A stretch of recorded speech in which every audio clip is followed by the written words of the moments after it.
haven't really like noticed the skill gap because like I don't think the EU players are that good at fighting. What's going on, everybody? We are joined by Yamzo. Yamzo, how are you feeling, dude? I'm good. Excited for this major, and I'm excited to be doing this interview and answer some of your questions you have. Then Yamzo and Rise are no longer, and I guess I'll ask, why the switch up? I just feel as I needed like a fresh start to something, and I feel like Jason was that, and I loved playing the Rise, but I just felt like it was the end of the road, and there was just like no more improvement, and I took the opportunity when Jason needed to do it, and here we are. You feel like you and Tayson have maybe surpassed the level that you and Rise were kind of at already, or do you think there's still some growth to be done there? I definitely still think there's some growth between me and Tayson, as we've only been playing like a month now, and if that. He's also a 5x FNCS player, so I can definitely like pick up on little things that he knows and like his experience, so I definitely think we haven't reached the skill gap yet.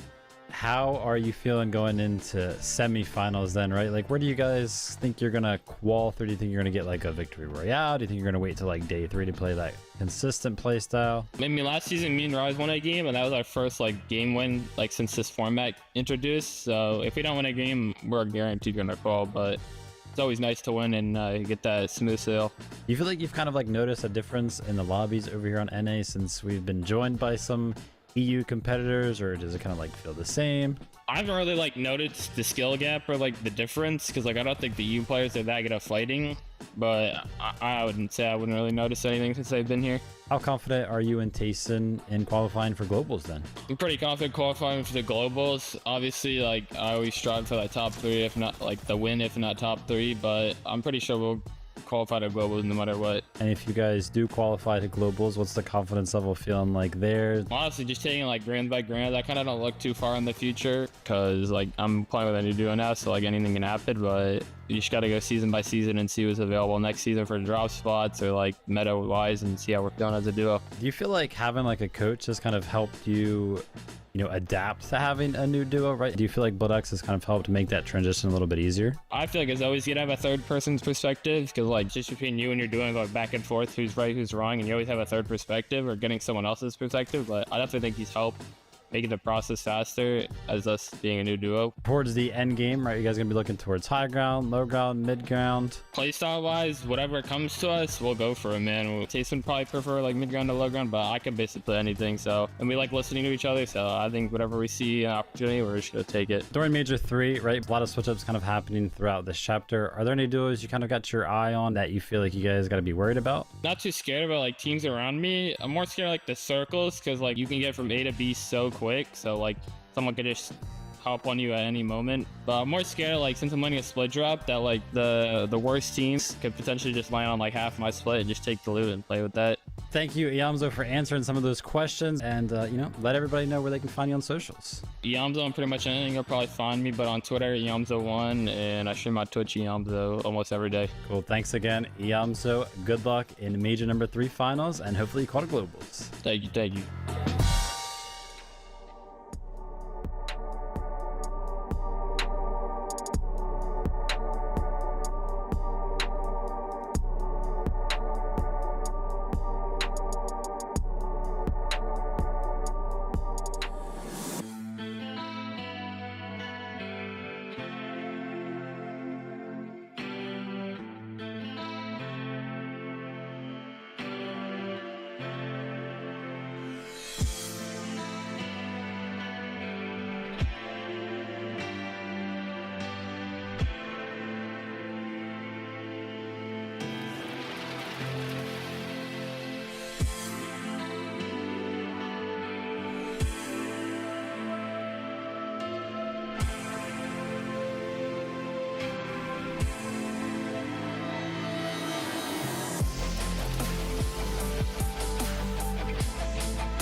What's going on, Fortnite fam? Welcome to the FNCS. It is that time, day number 3 of the semifinals.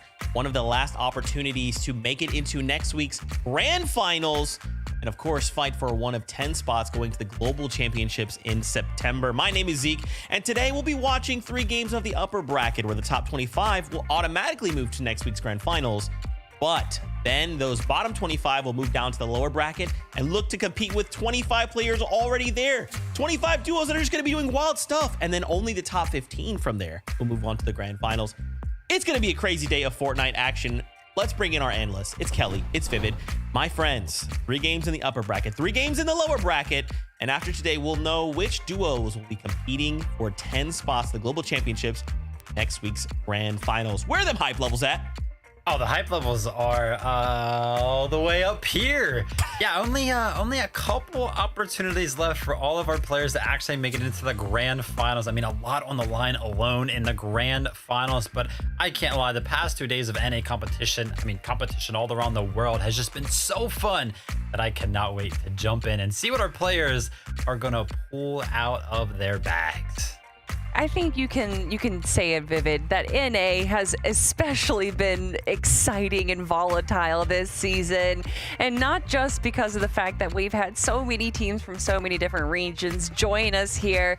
It has just been such an incredible experience watching these games over the last 2 days. And now we're coming down to it. It's down to the wire. These teams have to make sure that they pull out all the stops if they want to get into the grand finals next weekend, which of course, like you said, Zeke, is where the 10 spots of the global championships wait for our incredible competitors. I'm already sweating. I'm already nervous. I'm already scared. It is coming down to the wire, like you are saying. Maybe you're tuning in. This is your first time watching Fortnite, or maybe you missed the last few days. Why don't we just get you up to speed with a quick recap of what we saw in the first 2 days, starting with day number 1 and who went on to win and they've already punch their ticket to grand finals. There we go. I found the word. Any notable names here after just day number 1?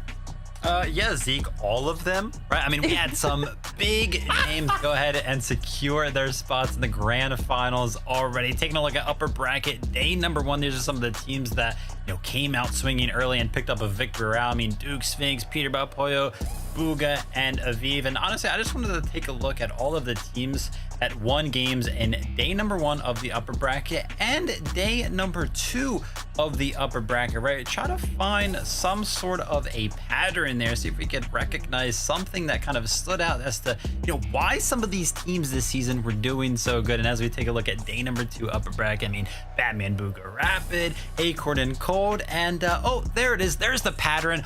All of the teams that won games, except for one, were all uncontested, and that team, of course, was Tayson and Iamzo. No surprise, though, Kelly. And I mean, in Fortnite competitive, it is always such a big advantage to be uncontested. But I kind of wanted to just speak on that and look towards some of those uncontested teams as we come into day number 3. Yeah, obviously, we don't have to explain the value of being uncontested here. The only caveat is that there might be issues with Storm Surge later on, especially if a team in a situation like semifinals where you don't actually know who you're going to be going up against until all the teams have filed through their placements of the lower or upper bracket. So you really don't know if you are going to be uncontested or contested in this sort of format. Okay. So let's dig a little deeper here, right? We took a look at the duos that won and then said, okay, when they landed, where was zone 5, right? Because zone 5 is kind of like that halfway point in the match where we kind of start trying to lock in our game plan of how we're going to win. So we put together a little map for us visual learners out there. Can you guys talk me through this? Yeah, so you're going to see a little dot pop up on the map. There's actually going to be 5 dots because these are all of the wins from day number 1. Those dots represent where the winning team won. That's where they landed at. And then the big circle that is color coordinated to that dot is the zone number 5 to the game that they won. So if you take a look on the right side of the screen, that little red dot in the center there is where the team landed. And that bigger circle is where zone number 5. And pretty much the pattern in 7 out of the 10 games was that whoever won the game actually landed fairly close to zone number 5. So when zone number 5 kind of pops up throughout some of these games today, I'm going to be trying to think to myself, where or who are some of the teams that kind of landed close to zone number 5. But Kelly, this just makes so much sense in this meta, right? Landing close to where kind of the game is pushing all of the players to, because we have seen so much attention being brought to all of the storm surge towers that have been, built all around the map throughout the game. Yeah. And if you're kind of landing close to where those zones are pushing you and already establishing a storm surge tower there and just sitting there for the rest of the game, you're going to do good. Yeah, and it's a little surprising to see such a difference between day 1 and day 2, because day 2 it actually looked like there was just a little bit of separation, but with how much mobility is in the game, whether it's the rings throughout the map or of course any of the items that can give you mobility, you are able to rotate over. But like you just said, Vivid, being able to position yourself where everyone else is trying to get into your area gives you such an advantage, and it looks like those players were able to take full advantage of that. Okay, I like it. Okay, so what we're just to zeke it down, so we can make it digestible here. Uncontested good, contested bad, right? So again, for us visual learners, we put together a little map of teams that are contested, which again is going to be tough, especially since we only have 3 games here in the upper bracket. And my oh my, is it congested on this map right now? Yeah, there's a lot of teams that are going to be contested, right? And if you're familiar with some of your favorite teams and where they land, like for example, Clix and Ven are going to be landing over at Sandy Steps. They are predicted to be contested today, so hopefully that doesn't mess them up too much. It is only 3 games to play through, so if all 3 of those kind of go bad off spawn, that won't be too good. But just to the left of Brawlers Battleground, one of the teams that has been getting a lot of praise lately, Kelly, it's going to be Mongrel and Mr. Savage. They're going to be uncontested.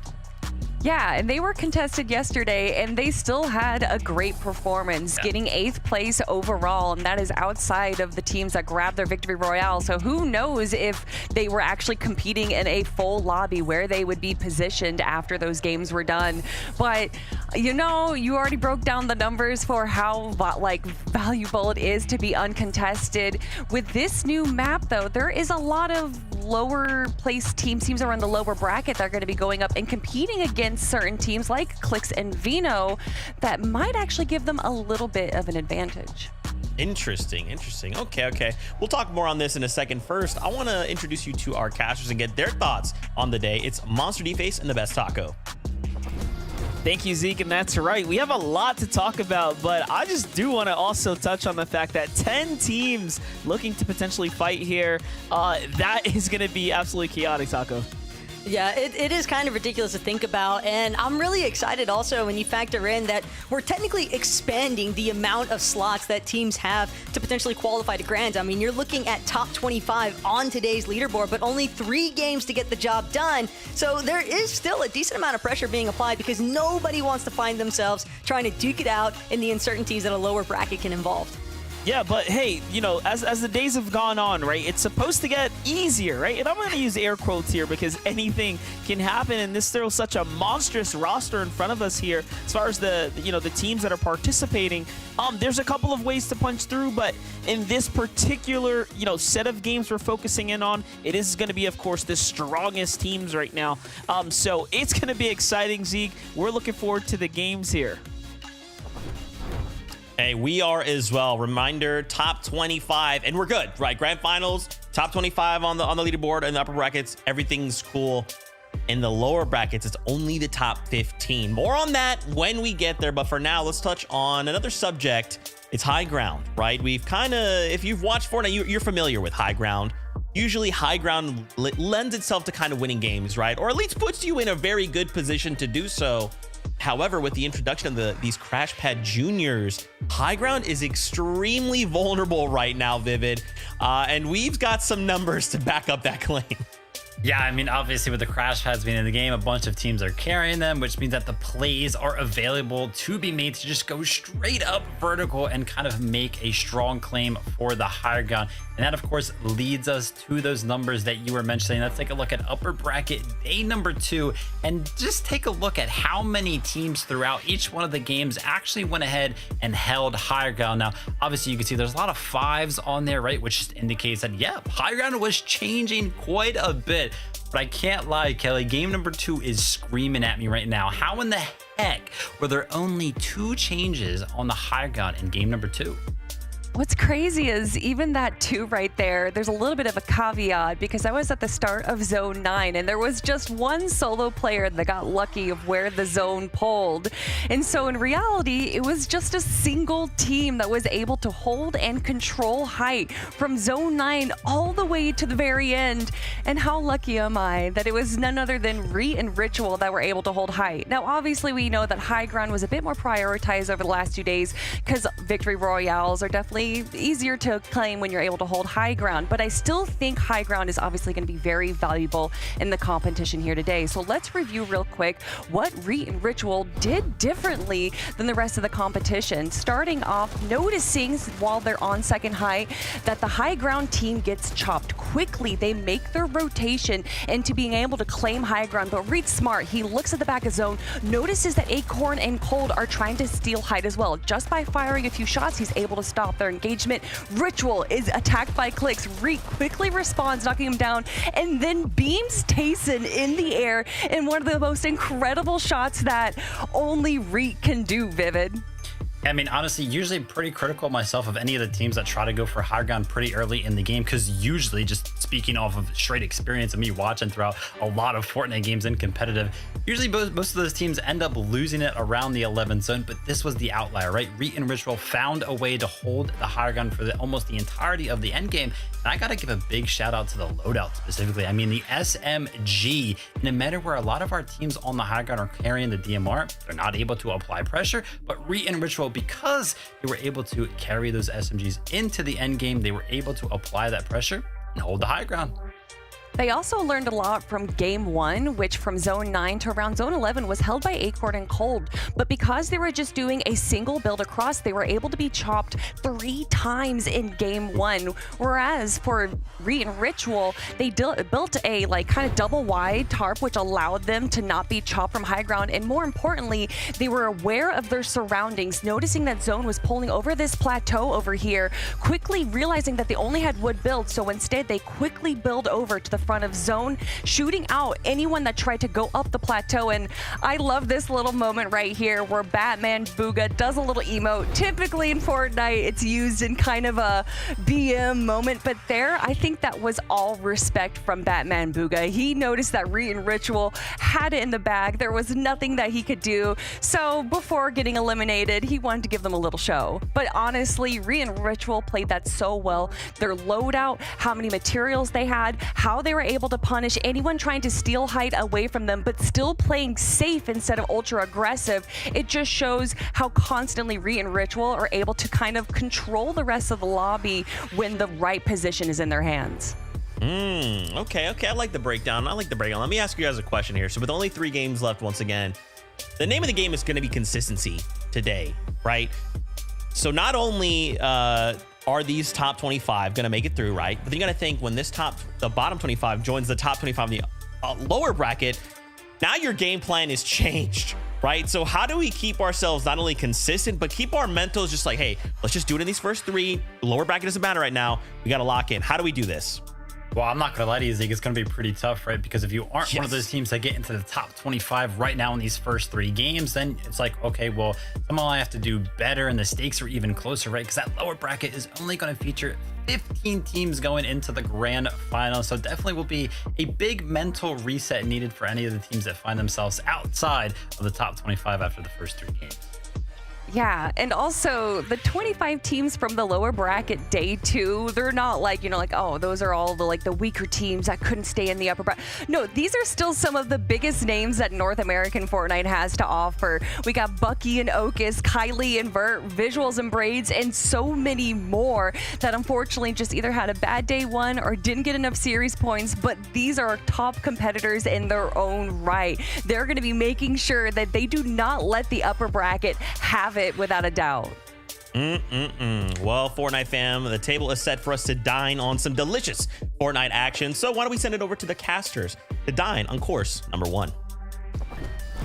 Thank you, Zeke. And yeah, we are absolutely ready. I mean, I'm showing up fork and spoon in hand here. Taka, I don't know about you, but the fact that we get to watch all of these different teams be contested here on the drop, I'm absolutely excited to see who is actually going to have the challenge put in front of them. Yeah, no, we're definitely going to be eating good tonight, MDF. I think that we are especially about to get some pretty high-tier action as well. And again, top 25, that is really what we're looking for here in the upper bracket, day 3, the conclusion, at least, of the upper bracket here in semifinals. And honestly, man, I feel like one team that's kind of been more on the back of my mind that has really just seemed like they've had a bit of an unlucky spree so far this weekend, Muzz and Epic Whale, man. They're a team that I think a lot of people would have anticipated to potentially qualify now to grand final, so we'll see how they manage to make it work here in game number 1.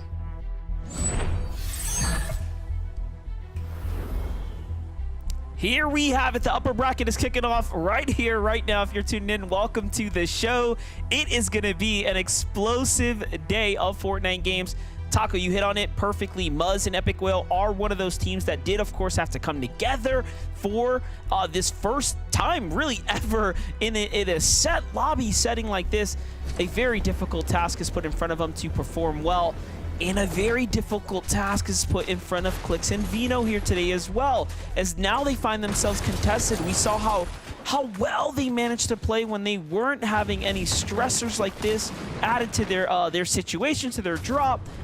But now, so much more to worry about.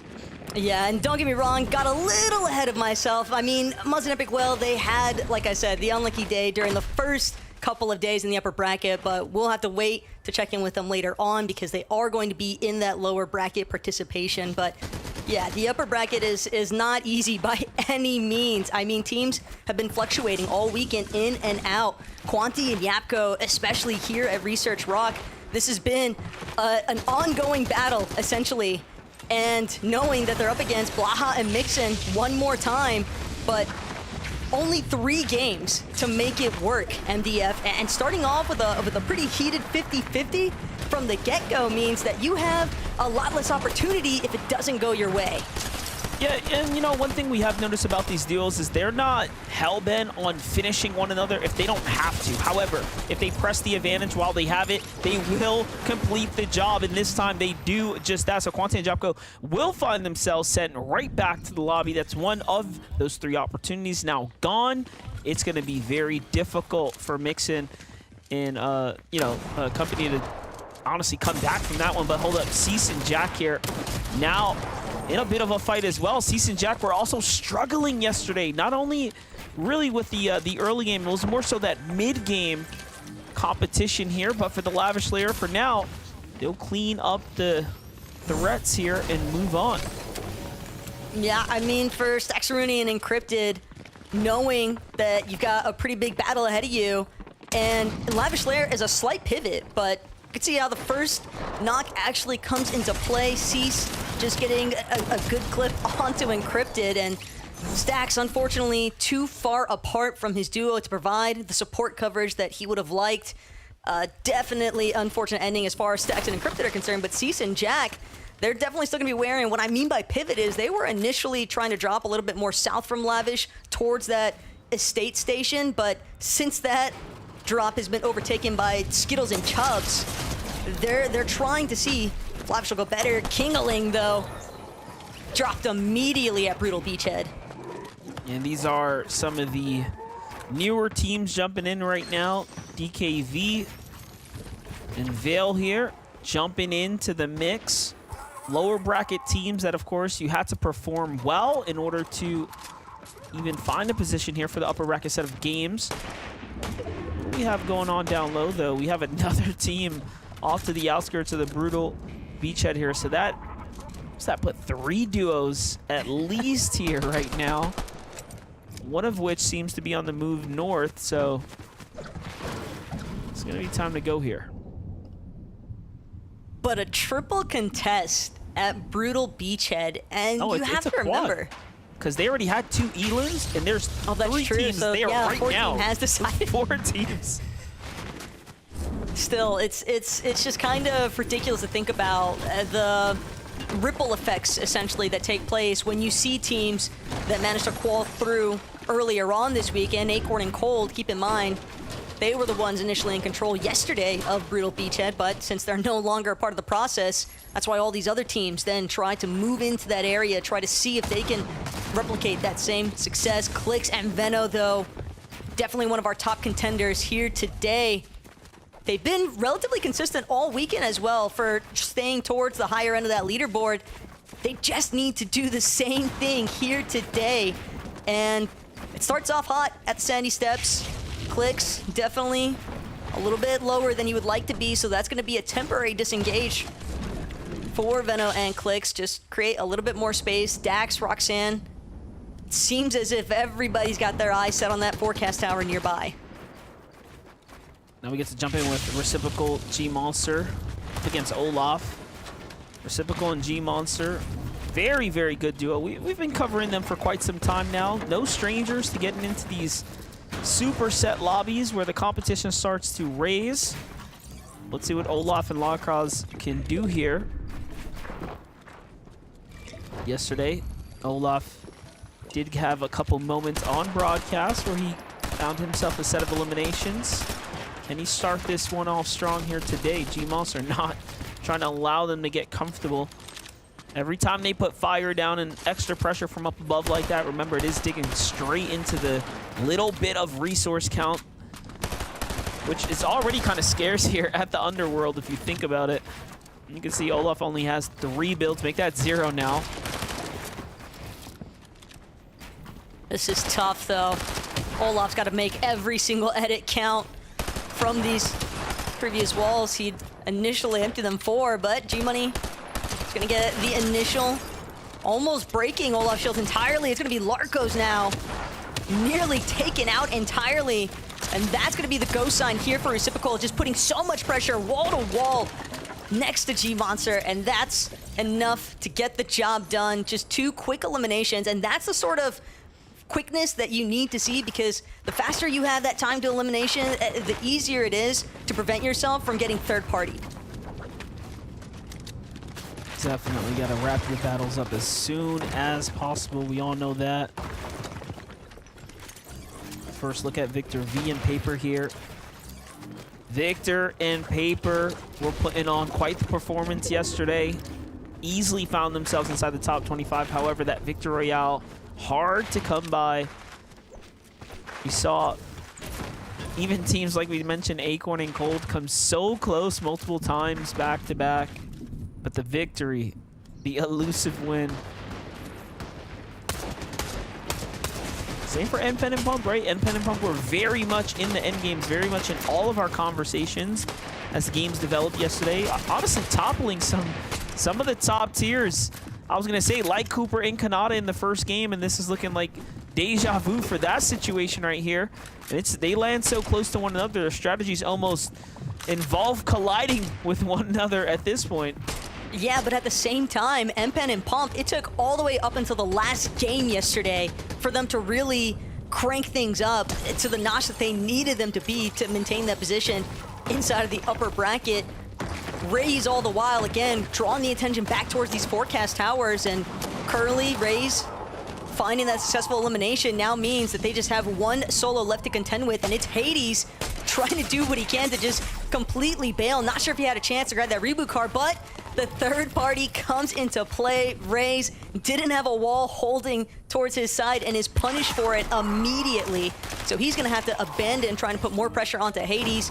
Off the fall back for the Flowberry Fizz. Fortunately, Curly still able to potentially secure the NPCs that have spawned in below, but he is concerned about the team across the way that is taking shots, although they should be able to secure this forecast key card. Trying to figure out how they got up to the high ground right there for a second on the 3rd layer. But jokes aside, yeah, they have the key card. This is going to be obvious advantage here to set themselves up for this game. Teams like Curly and Raze, we have to expect to do very well given the fact that they will have all of that knowledge. And if they don't, I mean, that's going to be more worrisome and raise a lot of questions for us. So we keep an eye on them, especially in this game right here. Alex and Worthy right now, also by the skin of their teeth, right? Held on yesterday, finding their late stride performances. It wasn't too pretty of a day for the Power Boys, but today's a fresh start.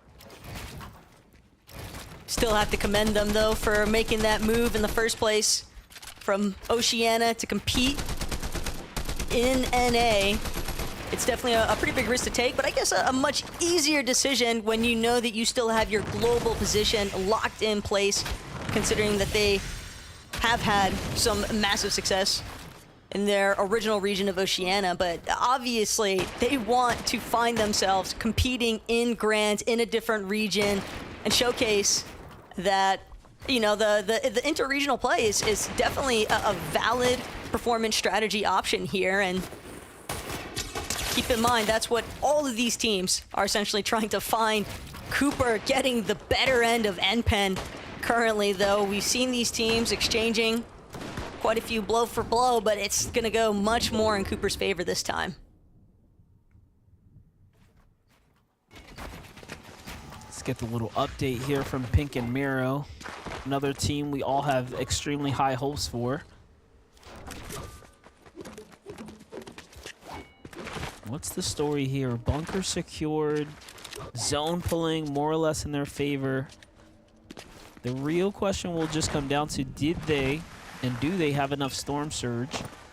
I'd have to say yes. It seems like they might have gotten into a bit of a skirmish. I mean, the ammunition counts are looking a little light for Pink there and Miro, so either they haven't gotten much loot, which is the reason they're kind of avoiding teams right now, or they've had their little bits of exchanges and the bunkers allowed them to conceal those fights. But for Bucky and Ocus, okay, this is pretty much the best performance we've seen from them so far. They were having all off-spawn early eliminations. Finally, we get to see what Ocus can do here coming into the mid-game. I think the main thing for Bucky and Ocus as well, though, is knowing that they have an uncontested Grim Gate today. They started off essentially having to, you know, duke their way out of the lower bracket.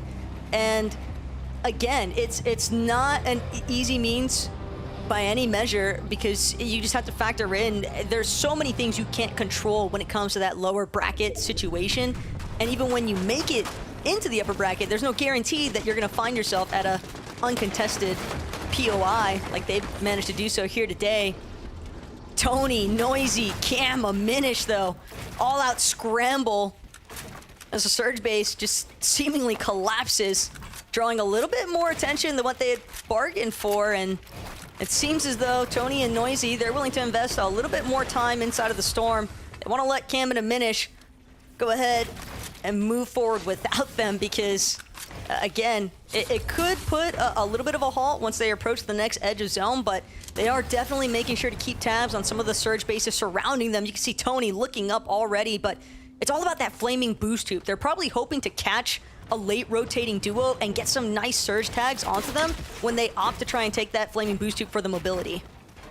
And I like that they're not doing it in a, you know, a tall tower base, right? That's going to give them even more of an element of surprise. That's something the team's not going to necessarily expect.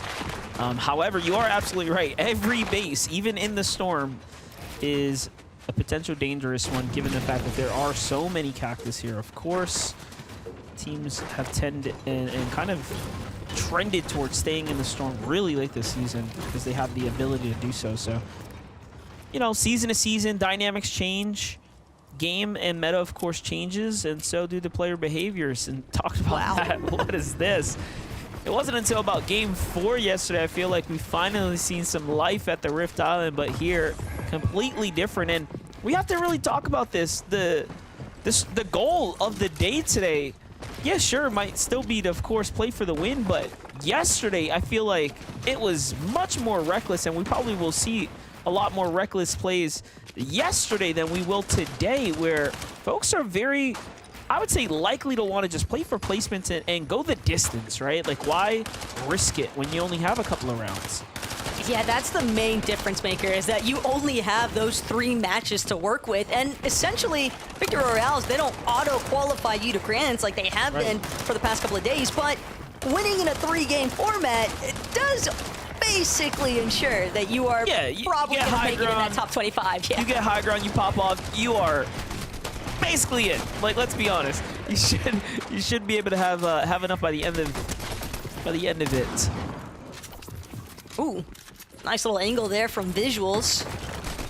But Northern, Austin, still trying to do what they can to hold their walls. Visuals and Braids, they definitely have the health advantage. Surprised that they're playing this as slowly as they have been, probably because of all the other players surrounding them. But Visuals, the moment that he finally takes down that wall, he finds himself duking it out for his life. But even still, only 38 damage above, despite that last knock. They need to solidify the elimination, but Northern just doing everything in his power to prevent that from taking place.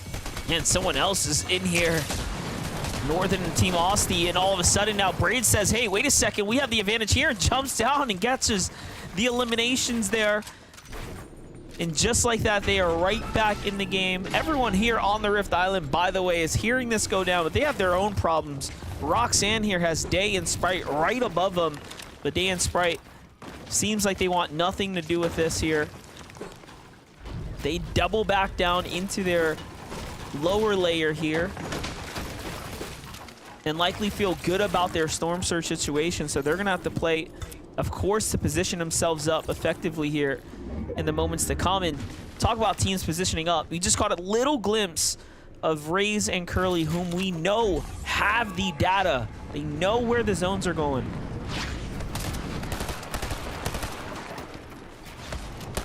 Day, though, as soon as that surge threshold came into effect and he realizes sitting 200 below, he's got to make something happen here.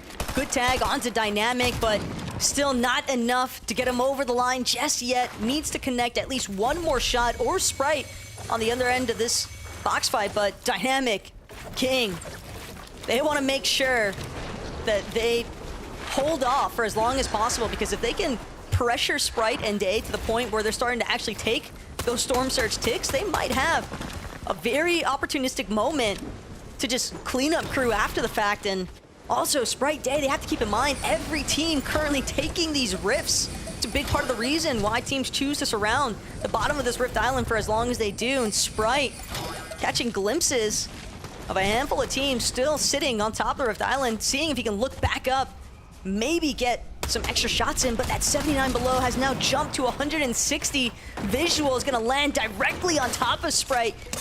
He's in a current box right now, but his Nuka-Cola has been expended. His health is depleting rapidly. He's gonna rift out for emergency measures, but the question is, can he even touch back to the ground in time to try and get those final shots through? Day's gonna get knocked in the process, but the desperation is just not gonna make it work. And Visuals and Braids now getting all the benefits of those two players' leftover resources. Yeah, and Sprite did miss those shots right there when Visuals was landing down, so that is totally on them, unfortunately, right there. And you know what? Visual and Braids really needed those tags. You can see they are only 30 above where they need to be right now. On the other side, fights continuing to unfold right here. Tyler going head-to-head against NPen and Pump, and it is not looking good. Curve is going to be one of the first to fall here in this crazy battle that's happening right now. You know what? I'm starting to think now. I want to update on Okus and Bucky. Uncontested. Can they make it through the mid and early games, right? They're right there in the distance, based up. I wonder how they're going to figure out how to play Surge, because there's teams right now that, because of the fact today they're uncontested, I mean, do they even have a strategy, right? When you're highly contested off the drop, you don't get to play into those mid and late games. I mean, it makes a big difference. You don't really get to warm up to it. Take a look at this, Taco. This is how it all unfolded. NPen and Pump just had timing here. Honestly, being the third party onto Curve. It's so unfortunate, though, for Curve, because at that point, you're just scrambling to escape, and next thing you know, completely separate duo in the builds behind you. But again, right place, right time. Even if it's not necessarily intentional, if it works at this stage. And yeah, to kind of continue that Bucky and Okus conversation, I do think that teams that are uncontested in general have had the vast majority of success so far this weekend. And again, even though Victor Royale doesn't necessarily guarantee you, but it basically does for Grand Finals, I think that Bucky and Okus, they've been having to deal with a very contested Grim Gate for the most part. And so with it being left open now, wouldn't be surprised to maybe even see them potentially return to their strategy of trying to take over the Rift Island, essentially. We saw plenty of teams that were up there earlier on during the 4th zone, so it could be a prime option for duos that are looking for both more materials and just opportunities to exchange for damage. Alex and Worthy on the move right now. One of the first to go for the rotate here on the outside. Excellent spot to be in right now as they have a bit of the advantage over the players here to come, and it's somewhat of a natural funnel as well. Instead of sticking around, they want to get straight into the new zone. Gonna go with the extra launch pad, or crash pad right there. Ooh, but his teammate left behind. Someone shot the extra one out, so now they're split here. Take a look at Vino and Click. Hey. Finding Victor in the sky. Ooh. It's like you get excited when you know the focal points on Veno, but seeing Victor get punished. It's part of the risk involved, though, when you're opting to use those crash pads. Sometimes you do get that extra hang time that you aren't necessarily hoping for, and now looking at Vert and Keon. 28 below, though. They just need one shot, and Keon's gonna find it right in the nick of time onto Vorteca. And immediately close off his builds and just sit tight for the moment. But even at 147 above MDF, that is not enough to stay safe. They're both more than aware of the fact that they're gonna need to get some more damage done before they find themselves underneath that threshold one more time. Yeah, we've been here before. We definitely know that this is not going to hold up.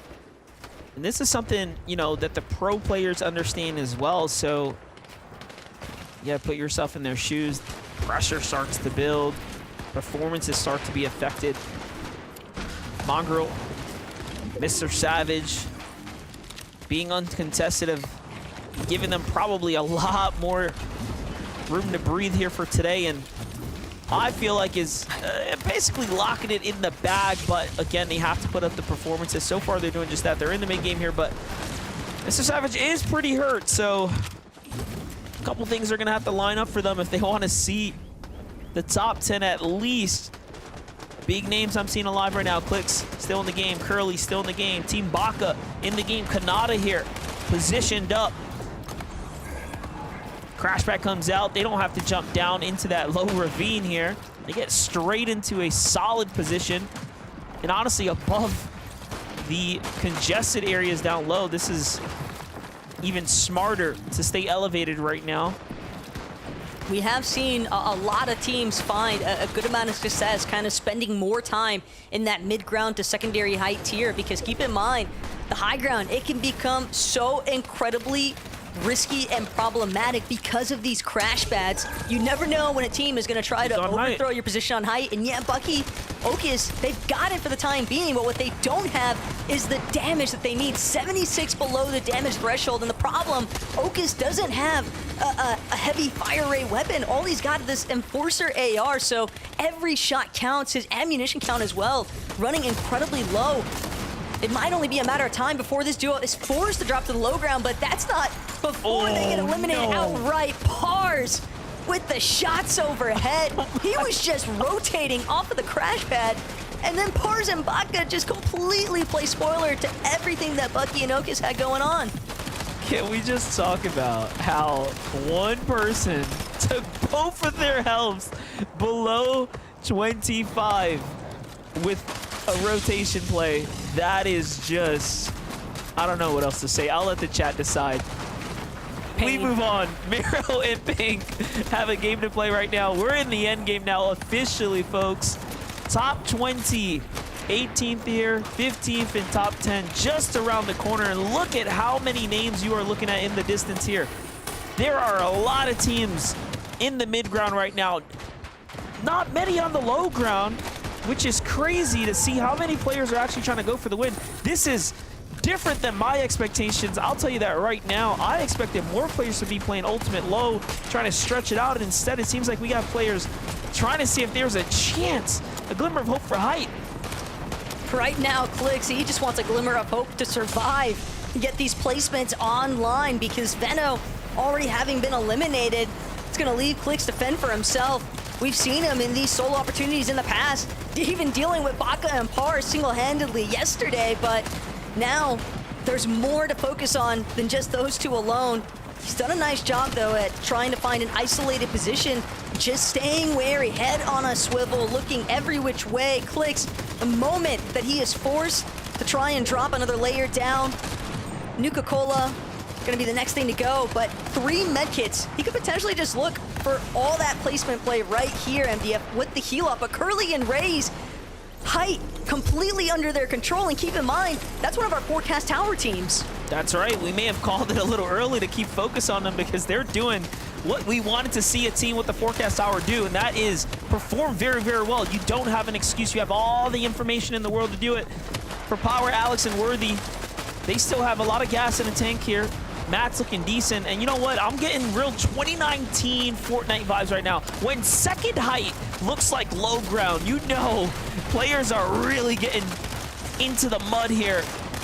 Chaos Gaming and Chance, one of the only teams down low, they have 8 eliminations. It makes sense. You have Mongrel down here as well with Mr. Savage. Down comes Clicks as well, so teams are starting to funnel their way down lower and lower. I can see a little bit of Cooper and Kanata there. They're not too healthy, but look at this. The fight breaks out. Chaos takes down Mr. Savage there and gets to pick up all the mats here. This is going to help stretch them out even further. And then on the high ground, there's an entire fight going down. So if you blinked, you missed it, but it's a back and forth. Pink, he's going to be the lone counterpart left over from that exchange, but the damage may have already been done. Pink still managing to hold high ground for a moment, but he will be forced to drop. Only has a handful of builds left over. Raze and Curly, though, they were hoping to try and maintain that elevated position for the duration of this match. Instead, it's going to be Pink now all the way down to low ground. Tries to sit inside the cone, but it's not going to work out. Completely taken out by Worthy. Kanata from way behind everybody else. Crashback catches him up, but just makes him an open shot. Curly, the credit for that one. Chaos Gaming has now fallen, but not before taking care of Alex, and this is looking like it is entirely up for Raze and Curly to bring home, and sure enough, MDF, we saw them with that forecast tower so early on, and they made good work of it. That is how you play a game right there. Curly and Raze putting on a performance of a career for themselves right there. Well played for them to take a victory royale in the first game of our showcase of what North America has to bring to the table here as we start gearing up for grand finals. Respect to the WTG, or WTJ boys, Raze and Curly here. Take a look at this from their perspective. WTJ Curly drops Kanata. Nice little care package there. They don't even need the loot. They understand that they can ride this out. 4 medkits in hand. Curly have the win locked and sealed in the bag. Congratulations to them for taking game number 1. That's going to set them up with all the momentum. And again, Taco, it's because they had that tower. Yeah, I mean, it just becomes substantially easier to try and play your own game when you have knowledge of all those feature zones. But still, massive shout outs to Curly and Raze for winning lobby number 1. We'll see what happens with all the action right after this short break.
What's going on, everybody? Welcome back to the FNCS. Game number 1 of the upper bracket goes over to Raze and Curly, where they just took high ground and everyone's like, that's you. You guys got that. And the only people to even try was Pink and Miro for like a moment. And yet Raze and Curly just managed to just push everyone else off and just say game number 1. That's us. Yeah, huge from Raze and Curly right there, you know, specifically because that was the conversation that we were kind of having before the games even started. There was, were people going to go ahead and contest for the higher ground, since, you know, higher ground is associated with winning games. And yeah, winning a game does get you enough points to pretty much qualify you for the grand finals anyway, but you don't necessarily need to win a game to qualify for a grand final. So no surprise there, Kelly, to only actually see one team really contest it. Yeah, and they did such a good job with it, too, being able to kind of punish Pink and Miro that were trying to steal height away from them. And, you know, they had a pretty good performance in the lower bracket yesterday, getting a top 10 performance. So it's not too much of a surprise to see Raze and Curly, who have actually performed in Major 2 as well, making it to the grand finals, perform once again here. Yeah, I like it. I like it. Let's go back to Pink and Miro, right? Again, only being the ones that decided, Curly, Raze, we're not just going to give this to you for free. Though they had a pretty good beginning of the game, unfortunately, they just were not ready for that height battle. Quite ready, not yet. Yeah, I mean, almost worked out for them too, but as you can see, Miro just getting caught off guard a little bit there. But Pink still was able to clutch up the top 5, so that's going to be huge in terms of finding themselves toward the top of the leaderboard. And there we have it. Oh my gosh, Chaos Gaming live in chat, 92 points. Yeah, they were destroying the low ground there. I think at 11th zone, Chaos Gaming had 6 eliminations just by himself, as you can see right here, with Chance also 2 eliminations as well. And I'm loving the loadout that Chaos Gaming has here. Like, barely any utility, no heals. He is going for the aggression. And clearly, it worked out in his favor. Who needs a victory royale when you're able to get double-digit eliminations and now hold the top spot in first place? But who I like to see here is Alex and Worthy, the OCE champions, who have already punched their ticket into the global championships, but are now trying to prove themselves as a multi-region top competitor. Yeah, trying to get a hold of like where we should kind of be at the end of these 3 games to actually qualify to the grand finals. I went ahead and looked back to Major 1 and Major 2. And of course, we had the same format, right? And in Major 1, it was 58 points needed. And in Major 2, it was 56 points needed. And then earlier today on EU, top 25 was just 56 points. So I would assume that around 60 points is what teams are going to need at the end of these 3 games. And we can already see that a bunch of our top tier teams already have surpassed 60 points. I mean, when you look at the top, like you said, Chaos Gaming and Chance, right? They might be good. Of course, we just want to make sure game number 2 of 3 still looks good, right? Let's just put some points on the board just to make sure everything's kosher. But just a crazy showing out of game number 1. Clicks as well, and Veno trying to secure themselves a spot in next week's grand finals, and ultimately, hopefully, fight for one of the 10 spots going to globals. They have 2 more games to just lock it all down. They're currently sitting in 6th with 60 points. So if that math kind of continues, they're good for grand finals, question mark? Yeah, I mean, I would imagine so. I would go ahead and predict that they are already chilling in that regard. But this game actually, something kind of happened here where Veno went down, and honestly, Clicks and Veno this season have been pretty good about sticking together. The 2 of them are usually alive until the same amount of time. But we've seen Clicks before, FNCS after FNCS. He always has a game or 2 where he just solo clutches, and that was going to be one of them right there. And what I really liked from Clicks there, that once Veno did go down, he actually had 3 med kits on him, Clicks did, and he stayed in Storm behind to heal up. I think he kind of realized that he wasn't going to actually able to like pull out a solo clutch making into the final 3. So instead, he just made sure that he was able to survive as long as possible while the remaining players that were still in zone went down before him.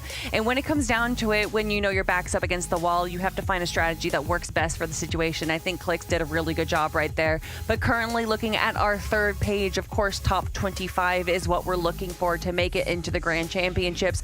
G-Monster and Reciprocal currently holding it out at 8 points, so obviously not super indicative of where we're going to be after the 3 games are done, especially with it being a 6-way tie right there. But regardless, look to that 25th spot, because those are the teams that are going to be punching their ticket. Yeah, guys, I feel like with only 2 games left to go, we just have to put pedal to the metal right now What do we need to do, right? Very quickly, how do we just get ourselves back on track with 2 games left? You just got to make it into the end game, right? I wouldn't be surprised if Storm Surge is catching a lot of people off guard. And if you do get it into the end game, hopefully you got a lot of med kits, so that way you can clutch up some of those placement points.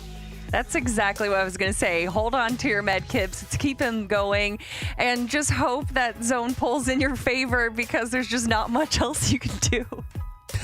Everybody hold on to your seats on the battle bus. It is game number 2 of 3 in the upper bracket. So casters, over to you. Yeah, I think everyone in the lobby has a real problem right now. These amazing teams have kind of punched enough points in on game number 1, which means they're going to alleviate the pressure off their shoulders, which means they're going to play better. And that means you're probably going to be affected. So that's my take right now, Taco, that it's going to be a scrappy top 25. Yeah, you would have to expect as much at least. But then again, one of the teams I was really excited to see hanging out in that 10th place position, Yapko and Quanti, because they are definitely staking out the fact that, hey, if we're going for these early contested fights, we got to make sure that we do something with it after we win. And a 9th place finish with 4 eliminations is definitely the right foot to start on. I think a lot of teams that are in that top 10 leaderboard currently definitely going to be feeling so much more confident moving forward. But for everybody else, MDF, it's definitely going to be a pretty big scramble because you only have 2 more matches to try and get into that top 25. Yeah, you highlighted just one of the highly contested duos. We'll see who else is going to be contested this game. Let's jump into game number 2.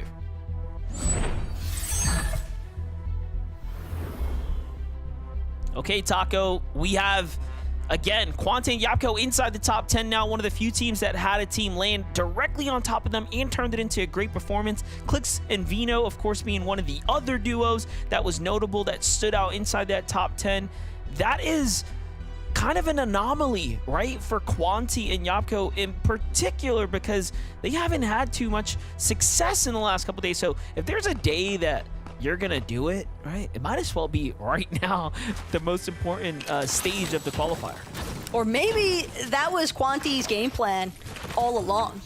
Give Blaha and Mixon that false sense of security. Nah, I'm just messing. I think that ultimately, though, Quanti, Yapko, Blaha, and Mixon, both of those teams have really put in so much work and effort at studying that drop and just trying to plan how to actually engage their opposition. Veno Clix, team on the same fold here. Roxanne trying to do everything he can to try and escape, but Veno is just closing in. Veno's gonna find that first knock.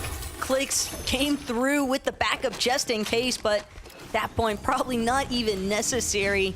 And this is all now just Clix and Veno trying to really, you know, stake their mark on the sandy steps.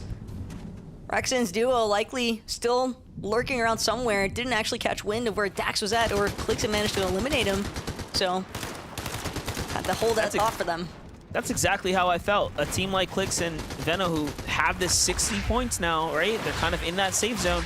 They can push pretty freely, just like that. Dive off the high ground. Why play passively? Fight back. And if they secure a couple elims, I mean, that's it. That's just icing on the cake here to really secure the bag. Bucky and Okus, like we talked about, have Groom Gates to themselves. They also have some competition in the vicinity right now. Those folks are trying to, I don't know, play with some of their loot. They're not trying to have it. They're willing to defend what's theirs here at the drop at the moment. Wow. Mixon going to old trusty West Side. Okay. They reverted back. We saw them earlier on this weekend dropping at least once or twice here at the Sandy Strip, reclaiming Villa territory. Probably caught Dolzier and Natmos by complete surprise as well. But so far, without either side having gotten a knock or an elimination on the other, things are relatively even so far, and their biggest threat now could potentially be the third party, but Dolzier is trying to get active right now with his tac pistol and putting a good amount of pressure onto Blaha's shield. A good angle, gets the filleting, another massive tag into Blaha, and Blaha will be the first one to get eliminated. Dolzier and Natmos, part of the advantage of knowing this drop, definitely showcasing right now. As much of a fan I am of Mixon and Blaha playing, so dangerous, crazy, like just, you know, having a strategy, having a backup route, in deliberately deciding to go here for game 1, there for game 2. I love it, but man, it isn't easy by any means. You're watching the results kind of speak for themselves right there. Landing at different drops game after game can be a double-edged sword for sure. Hades and not Braden, though, are contested here. Again, this is the second time now we're noticing teams kind of take a fight and then just decide, you know what, let's just get out of here. We don't exactly have to finish this battle because we only have 3 games. Why risk it all here? I'm going to put this out there on a limb, but Braids has no idea there's a team in here. And it's Stacks and Encrypted jumping down from the mechanical crane above or the light fixture there. And that's one way to start this fight off. And yeah, they do get the first elimination there, Taco.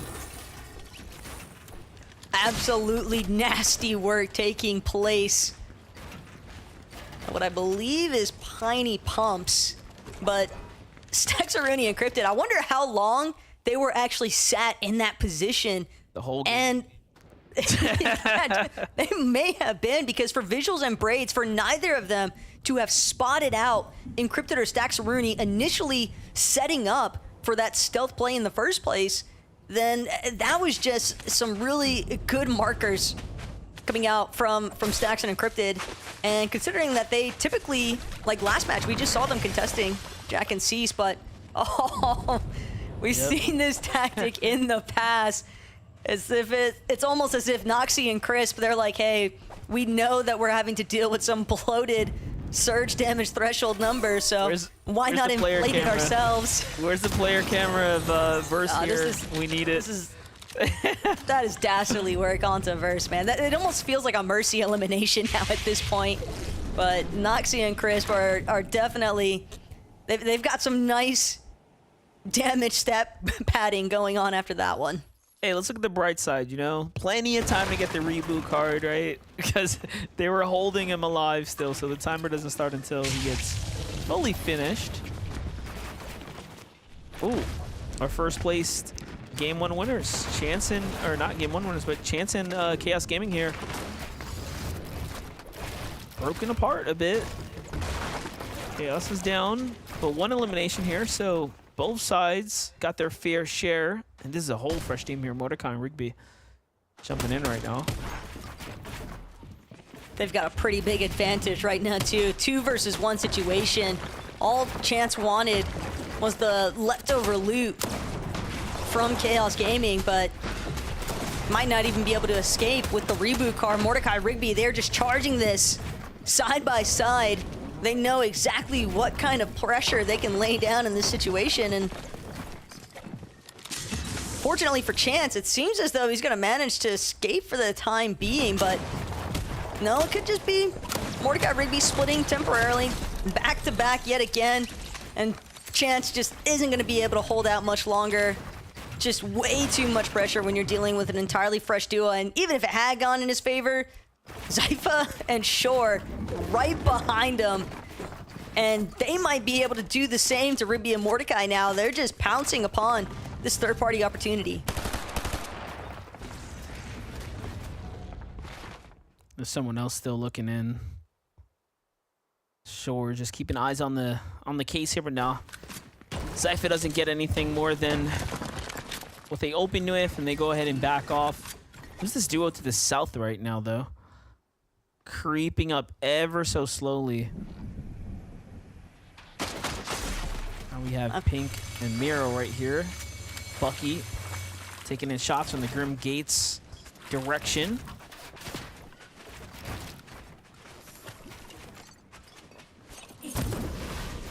Miro and Pink right now, they've made quick work of trying to loot up around their initial drop over at Charon's Crossing, but Ares and Davries seems like they almost wanted the engagement, but they opted to fall back. Cease, though, no Jack in sight, and Owl and Haju are just gonna chase this one down.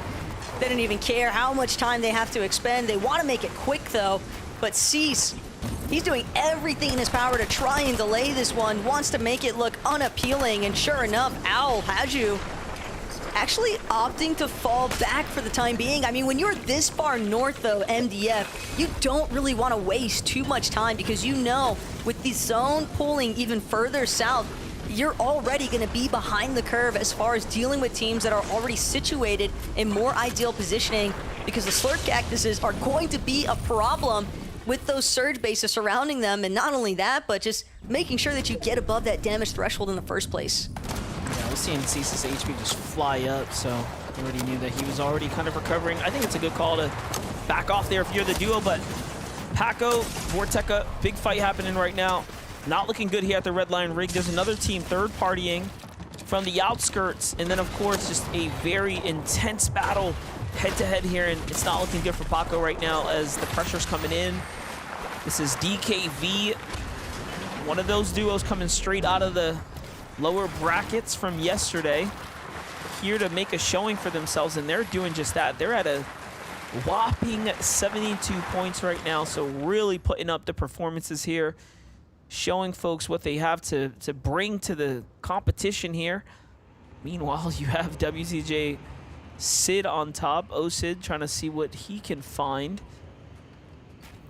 Look at the split angle approach, though. Sid on one end, Nerface a completely separate. So they had the front and back covered. It all comes down to who's going to be able to get the opening shot. But Sid, recognizing the fact that DK has split just enough from Ian, this could be the prime opportunity that Sid's been crouching around waiting for. Thinks about it and finally opens up with the shot. Hunter's DMR going to connect for a big 62 here. Nerface still looking to apply even more pressure from that opposite end. They have the height advantage, but at the same time, DK, Ian, they've got enough shield resources to recuperate what was lost there for DK, but it seems as though Nerface and Sid, they're a little bit more intent on just trying to stake out whether or not is this the team that's controlling the Machinist Medallion currently, because that's the big reason why you'd want to be a Red Line Rig in the first place. Dan Smart right now. And a full head-to-head date, again, jumping into the box of another player. We have just continued to see him be pretty aggressive. Last time it didn't work out too well in his favor as he was under the surge this go around a lot earlier of a battle here in Zone 3. And this is a fight for the Cactus. Very, very interesting fight we see breaking out right there. But that is one way to isolate a team, right? If you know where the Cactus are, you see the base, it's very likely that there's a player or two inside of it. Curly and Raze are Game 1 winners. Actually, playing as a solo right now. WTJ Curly on the move here. Yeah, a little bit of trouble in paradise.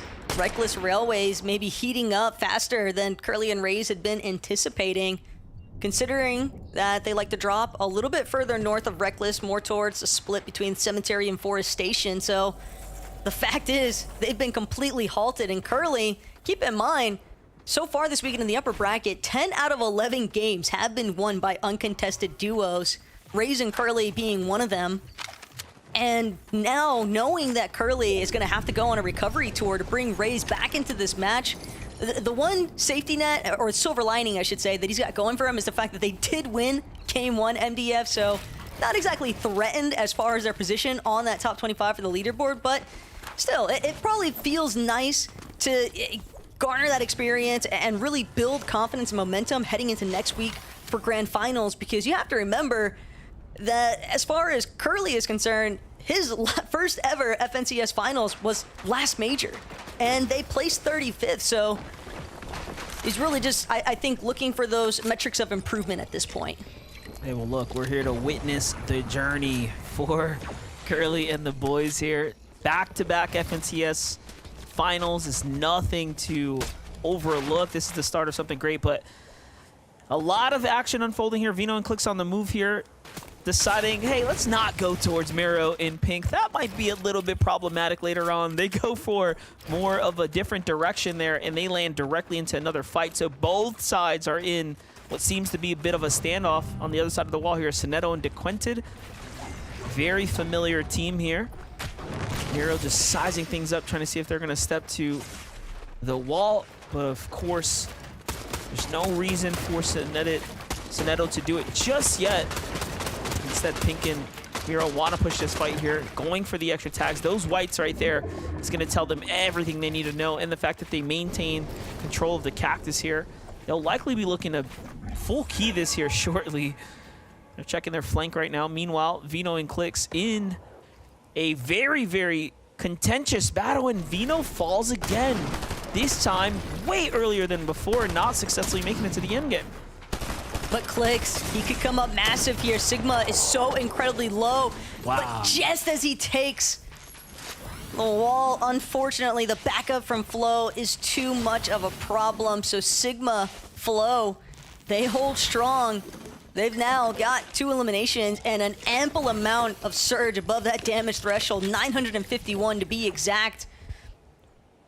Almost makes you wonder how Clix and Veno even wind up in that sort of position in the first place. Definitely some early game woes likely taking place closer towards that Sandy Steps area.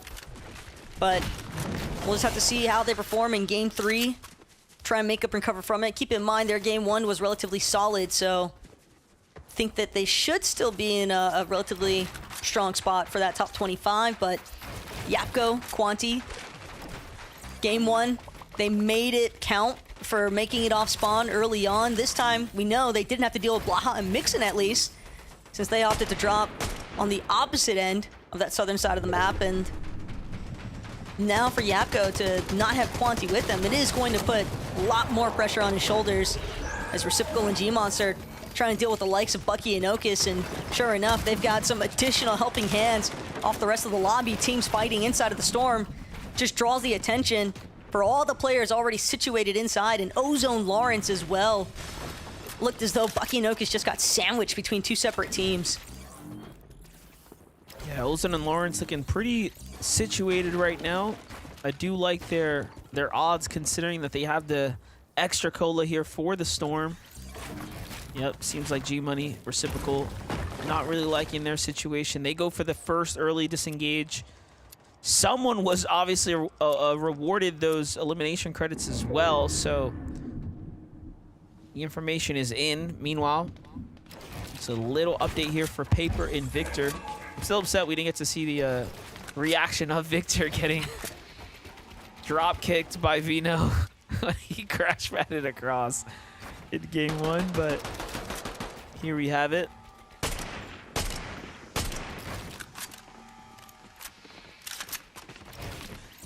Like the attempt from Victor, but sometimes you've really got to make those shots count off the Huntress DMR, especially when it's coming or being shot at players in surge bases that didn't even really seem like they were aware of the fact that Victor and Paper are still bunkered up at the weapons bunker next to Mount Olympus.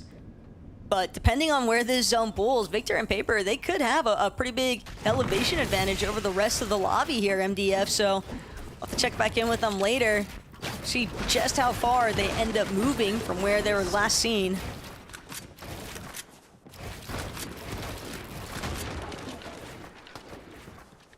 Japko's ready to key right now. He really has to.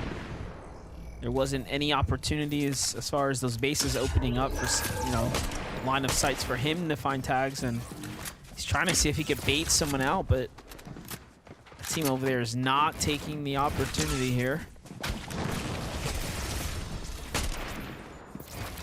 The problem is, I think Oh, he's seen him on the cactus. Go ahead. I think that he's trying to make it not seem obvious how desperate his situation actually is for Surge. And not only that, but he's about to use his last shield potion.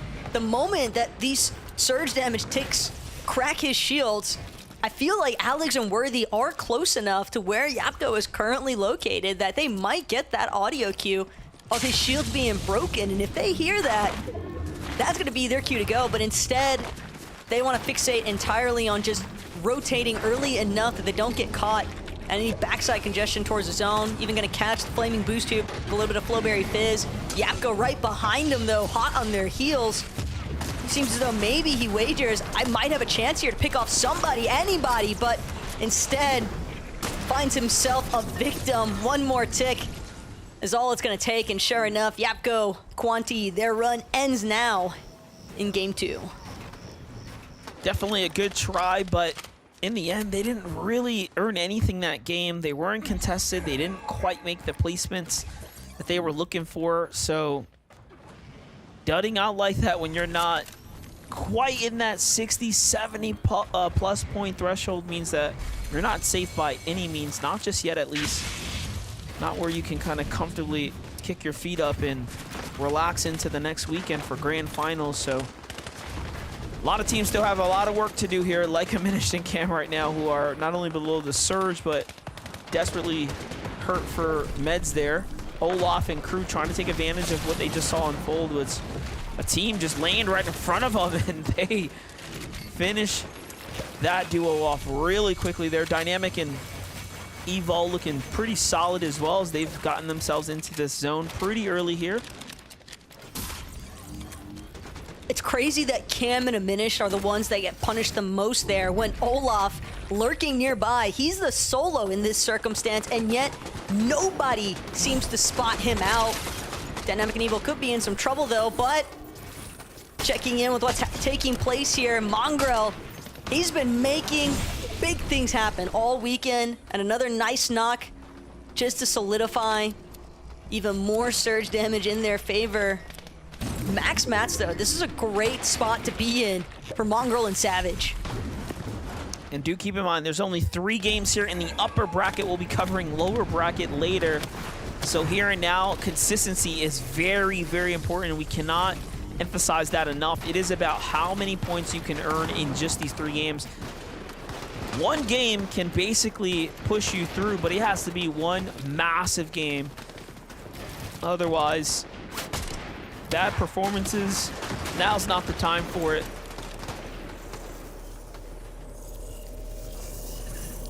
Well, like Mongrel and Savage were taking note of the team up on height. Seemed like it might have been Vert and Kylie who were in a side mountain base there, but Cooper, Kanata, they've got a slightly isolated position, just kind of keeping tabs on everyone surrounding them. You can see Paper and Victor off in the distance as well. Oceana directly in front of where Cooper and Kanata are at. They've spotted that brick box, but whether or not they actually want to push it.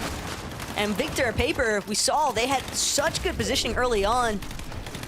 They've got 2 eliminations still for Victor, and only 144 above, despite some of the successful moments that we have witnessed from this duo in this secondary match. Day 3 upper bracket MDF, but enough crash pads to definitely get themselves to the front side of this next zone if they so choose. Yeah, definitely. They're looking to set it up right now. This is why they've kind of cleared the space, removed the floorboards there, and have given them all the room in the world here to make a rotate here coming up shortly. But still a concerning position to be in. Just a little bit above this kind of safety right now. There goes the edit. There goes the rotate. They go with everyone else. They get the most distance. Real value crash pad right there. Team Mordecai and Rigby. Just kind of skirting around. A little bit of a dead side zone rotate there. But yeah, Vert and Kylie on the high ground back to low. But again, the crash pad making it a little bit easier for these teams in terms of their mobility options. Pump though, as a solo, no M-Pen, and incredibly low as far as that surge damage is concerned. Only 5 above. He's got to find a big shot. He needs a refresh in general for being unrealistic here, MDF, but finding that as a solo is so incredibly difficult. Maybe if he hangs more towards the backside of his zone, he might be able to catch someone who's trailing a little bit behind, but at the same time, he's got to act fast, because now he's just fluctuating between being over and under that surge damage threshold, and there are a lot of teams surrounding him. Yeah, we're talking about in a meta where everyone's so used to having at least Flowberry Fizz to work with, so he's just gonna have a straight vanilla rotate there to come. Meanwhile, Pump's being targeted by the Storm Surge right now. He's gonna go for the med kit in hopes to secure some placement points here, but I don't know how far that's gonna take him. I'll be honest here. There's a player right there. This might be his best bet. 2 tags is really all you need with that DMR to stay in the game. That might have been his main chance there. He's just drifting further and further away from where he needs to be. Mid-ground has caught wind of where he's located, forced him to drop to ultimate low. Kind of just lurking, hoping anybody gives him a freebie, but even if he finds it, MDF, at this point, I don't even think he'll have a real opportunity to heal, and that's only if there even is any worthwhile loot from whoever he manages to drop. Jumps immediately into the next player's box he can find, but before he gets an opportunity to get a shot off, it is wraps for his run here in lobby number 2. Kingling and Silic, though, they've got Cooper off guard. Those crash pads are so vicious for giving you that overhead shot advantage. Meanwhile, Mongrel, Mr. Savage playing up for the high ground right now. They take advantage of Cooper's and Kanata's demise there from those tags coming across, and they have themselves quite the base here. Now, this is a fragile hold, however, it still is a high ground spot. They don't want to overcommit now, as Mr. Savage has just enough to work with for the end game here, and this is what we talk about. You come up to the high ground with a DMR loadout, you just don't really have the juice to push it. However, it looks intimidating. But the height advantage may be all that's necessary. Victor trying to see if he can make a chop happen. I'm right there with you, though. Not having that suppressive fire to actually put pressure onto the secondary height, onto those mid-ground layers. It's likely only a matter of time for teams to crash pad up. Vert, Kylie, they seem to be one of the first to do it. Paper right beside him. Kylie, though, getting kind of shredded the moment he goes up, and that's going to be an instantaneous drop back down. But Paper and Victor have successfully overthrown Savage and Mongrel for the high ground. Question is, can they hold it? It's going to be forced to keep things moving forward. Victor clipped a little bit on his descension back down. Vert trying to look every which way to see if he can get a piece out of Paper, but instead tagged up by Victor. Kylie doing what he can to try and reunite with his duo, but gets knocked the moment that he goes for that drop to the low ground. I love how Vert was actually tracking that as well. And look, while all that was happening, Mongrel and Mr. Savage no longer seem to be in the lobby. So as we approach the top 6 right here, a name that I'm seeing pop up once again is Curly, up in this end game right now, just playing fantastic Fortnite right now. Meanwhile, Cirque and Havoc here jumping their way up into this conversation here, from a bad game 1 to a fantastic top 5 game number 2, and drop statics there as well, and still looking to fight for it. Curly is a solo. HVAC is taken out there, so no Havoc here to back up Cirque. Cirque has to play around the outskirts. Can he get into the zone in time? He does fall there shortly, but Paper and Victor are just tearing it up from up above, and this should be the solidifying game now to send them to the grand finals here.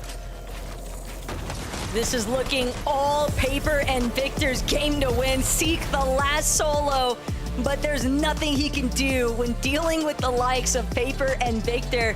And we pointed it out earlier on, MDF, right around that 5th zone, we saw them staked out, slightly elevated, close to Mount Olympus. And sure enough, as soon as that elevation change started to take place, they did a great job at just maintaining their spacing, staying ahead of the pack, and tarping through some of the more uncontested layers, which is crazy to think about, because the moment that they actually took to challenge height, I don't know if it was intentional to do it at the same time as another duo, but the chaos worked out entirely in their favor. Yeah, I think they had plans to do so right before that. Remember, they were the team that broke the builds on Mongrel and Mr. Savage just moments ago. So as they were trying to set up, that other team kind of landed above them. It was Vert and company. He was, you know, kind of throwing their game plan off. And I think that worked out perfectly for them, because it allowed them to kind of hold back for a second, see what was unfolding, and look, it turned into a Victor Royale. Victor can't break a smile, gotta stay in character. He snaps right back into it, and the game win goes to Victor and Elite's Paper. Congratulations to them. A huge win right there, and I'm a big fan of Paper as well, but now I'm becoming more of a fan of Victor.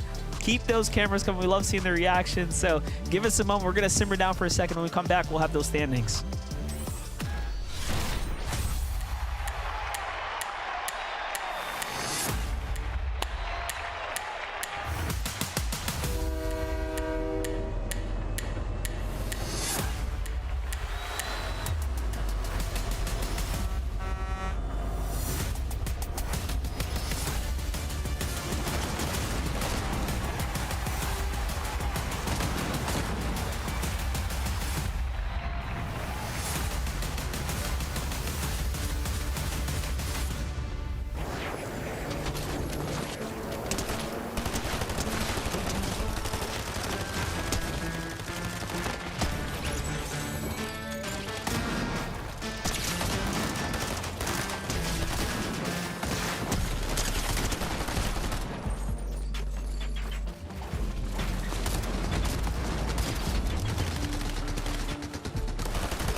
What's going on, everybody? Welcome back to the FNCS game number 2 of the upper bracket. And it was, in fact, a doozy. Paper and Victor, after a crazy back and forth on height, where duos actually decided we're going to fight for the high ground. We're going to do this. We're going to contest Mongrel and Mr. Savage up on height. But Paper and Victor walk away in control of the high ground and ultimately walk away with a victory royale. I mean, this is awesome. This season is just all about some of the teams that you wouldn't really expect to just be doing so well, but a lot of them are just coming out of the woodworks. And I gotta say, I feel like Paper and Victor definitely have to be one of them. And the most important thing to mention there is that this is a brand new duo this major, and to come out in semifinals, take a victory royale, not only as a new duo, but do it from the high ground as well, when there's so many teams kind of fighting for it and holding it. Honestly, impressive stuff. Yeah, definitely putting the Victor in Victory Royale right here. Great performance. And they did not have the best game one, so this is exactly when they needed it. Currently sitting at 100 points right now, so I think that duo is pretty confident that they're going to be making it into the top 25. But of course, we still have a lot of duos that are below that threshold that only have one more game before they are sent into the shadow realm of the lower bracket. So I need to see some things changing up for those duos. Yeah, it's a really scary time, right? With only a single game left to go. And as Vivid kind of pointed out earlier on in the show, we're assuming it's right around 60 points, right? To stay in the top 25, to go straight to the grand finals. As we get ready to turn our attention to the standings, we can start to kind of see how things are going. Raze and Curly did get the first victory out in game number 1. And after game number 2, you see Victor and Paper jumping up 24 whole places to be currently in 4th place. So once again, congratulations to them. But going back up to that first place spot, Raze and Curly really putting on a show for us. 161 points in after only 2 games. I mean, following that trend that I was just kind of talking about, right? A lot of surprise teams, I feel like, this major for sure. And I gotta say, Curly and Raze right now playing so well with a 1st and a 4th place, doing it as a duo, and then Curly ahead with the solo clutch.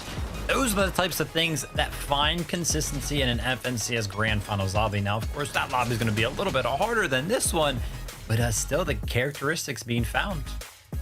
Yeah, no, and especially the fact that they're landing all the way over onto the northeastern side of the map, and they're having kind of these like unfavorable zone pulls. The fact that they're able to do these rotations and make sure that they're able to make it into the end game every single time, especially when it's the south side of the map that seems to be getting some favorable pulls, where we obviously know a lot of duos are trying to hold out the last bastion. I'm very impressed with their performance today.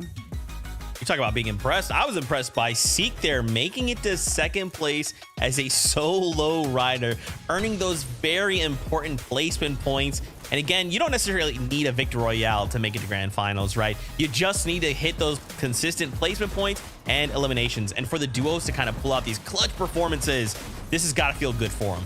Yeah, another great run from another duo here, right? Seek and Dash. This was a team that actually did not qualify for the upper bracket with the series points in terms of finding that day number 1, but clutched it up, found themselves in upper bracket day number 2, did not find a victory royale, but played consistent enough to find themselves in the upper bracket of day number 3 here, and they've secured their ticket for the grand finals as well. Yeah, definitely. We talked a little bit about them yesterday as well, seeing as how they ended up the lower bracket in 3rd place. Seek and Dash, 2 incredible competitors that have been competing in Fortnite since 2019 and joining up together at the start of this year. Obviously having a great performance with a new duo. It's always good to see that. And certainly good to see them sitting at 100 points right now, well above what we predict for our threshold. But I want to see the 2nd and 3rd page of our standings. Thank you, production, because what I noticed that I know a lot of people are probably a little worried about is Clicks and Veno dropping down 8 placements in game 2, and a lot of teams jumping up as well. With only one more game to go in the upper bracket, it's make or break time. Oh no, why would you say that, Kelly? Currently, that bubble is 30 points, okay? We've probably expected to go up quite a bit after just this last game. But again, nothing is set in stone, right? Any one of these duos, even outside of the top 25, could have an amazing game, get a victory royale, get 5 eliminations, and suddenly they're in that top 25. So anything can still happen with a single game left. Is there any strategies? Is there anything we can do to just pull out of and say, look, we want these grand final spots. We're going to go ahead and do it with this strategy? I mean, listen, if you've been hiding some from the last game right here, then I gotta say, you're pretty crazy. But I won't lie, 30 points after game number 2, I wouldn't be surprised if it's actually lower than that 60 points that we already initially talked about. That makes sense, though, because a lot of our teams towards the upper end are playing pretty consistently right now and stealing a lot of those points away. I mean, change some things up, although we are seeing a set lobby, and typically we see people change their drop spots when they don't know exactly who they're going to be going up against. I think now is when they need to be changing up some of their drop spots or going on the aggressive, doing something a little different, because clearly if you're in, the bottom 25, whatever you're doing is not working, and a single good game with a handful of eliminations can easily bring you up into our top 20. That's right. It is that time. We got to go for broke to stay in the top 25 and go straight to grand finals. Otherwise, we're going to look to compete in that lower bracket where it's only the top 15 will move on. With that being said, the last game of the upper bracket starts right now. So casters, over to you. Thank you, Zeke. And yeah, I was looking at the game 1, top 25. It was a huge tie with only 8 points and a marginal jump to 30 now. So we can't expect it to go much further, Taco. The points do seem to be spread out right around where we expect them. Yeah, but it's just how narrow the margins really are for that top 25. I mean, I don't think any teams that are currently seated between 20th through 32nd place just about really feel all that safe. I mean, how can you when the point disparities are just, 1 or 2 eliminations away from going against your favor? Yeah, that's right. And you even saw Clicks and Veno dropping 8 positions. Now, luckily, they were contested and they got some elims. But let's jump into the last game, the upper bracket.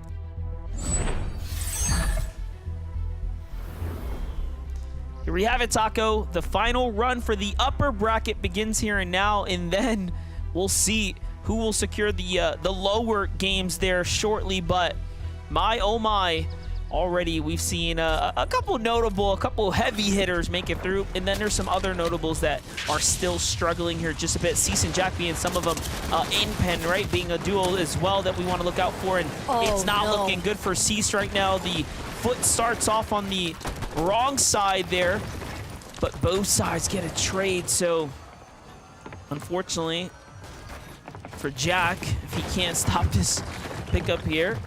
Oh, excellent job at least pinpointing exactly where the body's at. Oh yeah, he can for sure catch the audio cues here. That was his wall. He shoots the wrong body. It was the downed one he hit on near accident, missing where Encrypted was due to all the foliage and furniture here.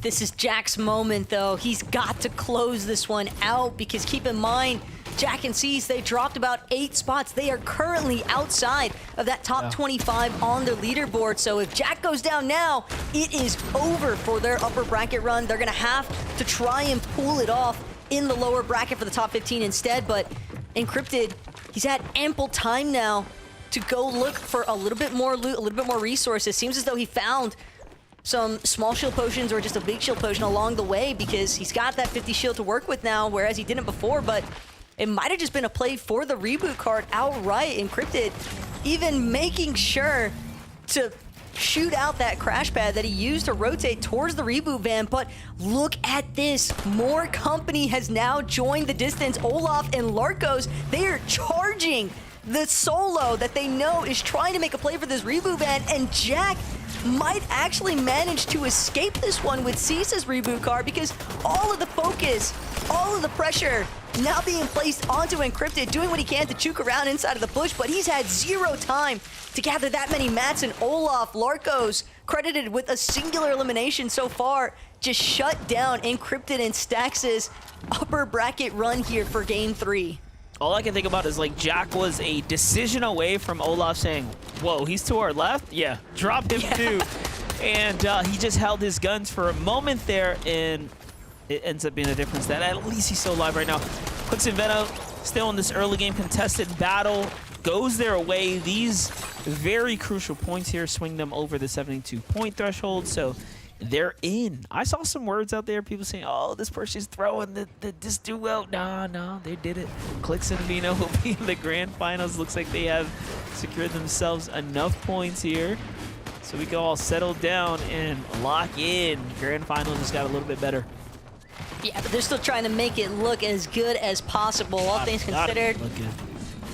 Wouldn't be surprised if they're still aiming to see if they can find a victory royale on the weekend. But Quanti, Yapko, they've got way more placement points to work with in comparison to Blaha and Mixon. Blaha and Mixon, they're not trying to make it the end of the road, but it is for Blaha currently. Yapko, Quanti holding their ground here at Research. Rock and Mixon taken out as well.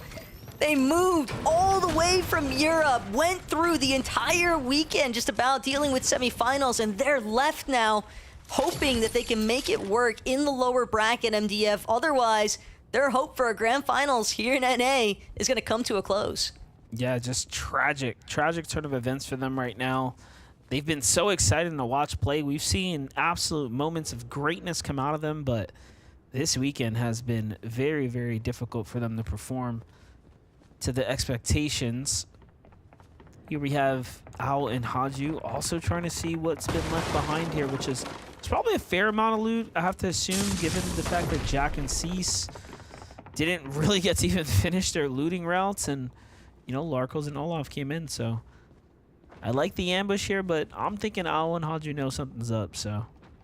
You know, Olaf and Larkos may have also intentionally left some loot scattered around and not picked up anything, because obviously it just makes it all the better when you go for that bamboozle gameplay strategy, especially if you think, okay, well, not everything's been picked up here, but they recognize the fact that, yeah, no one's going to come our way anytime soon. We're kind of just wasting too much time at this point, and you want to make sure that you have ample surge online, because that one elimination onto a relatively injured player is not going to be enough to carry you through that mid game, as we've already seen just how high up those surge number and the values in general tend to go. But Baka, Pars start things off typically at the Ship It station, but currently on the outskirts, Pleasant Piazza.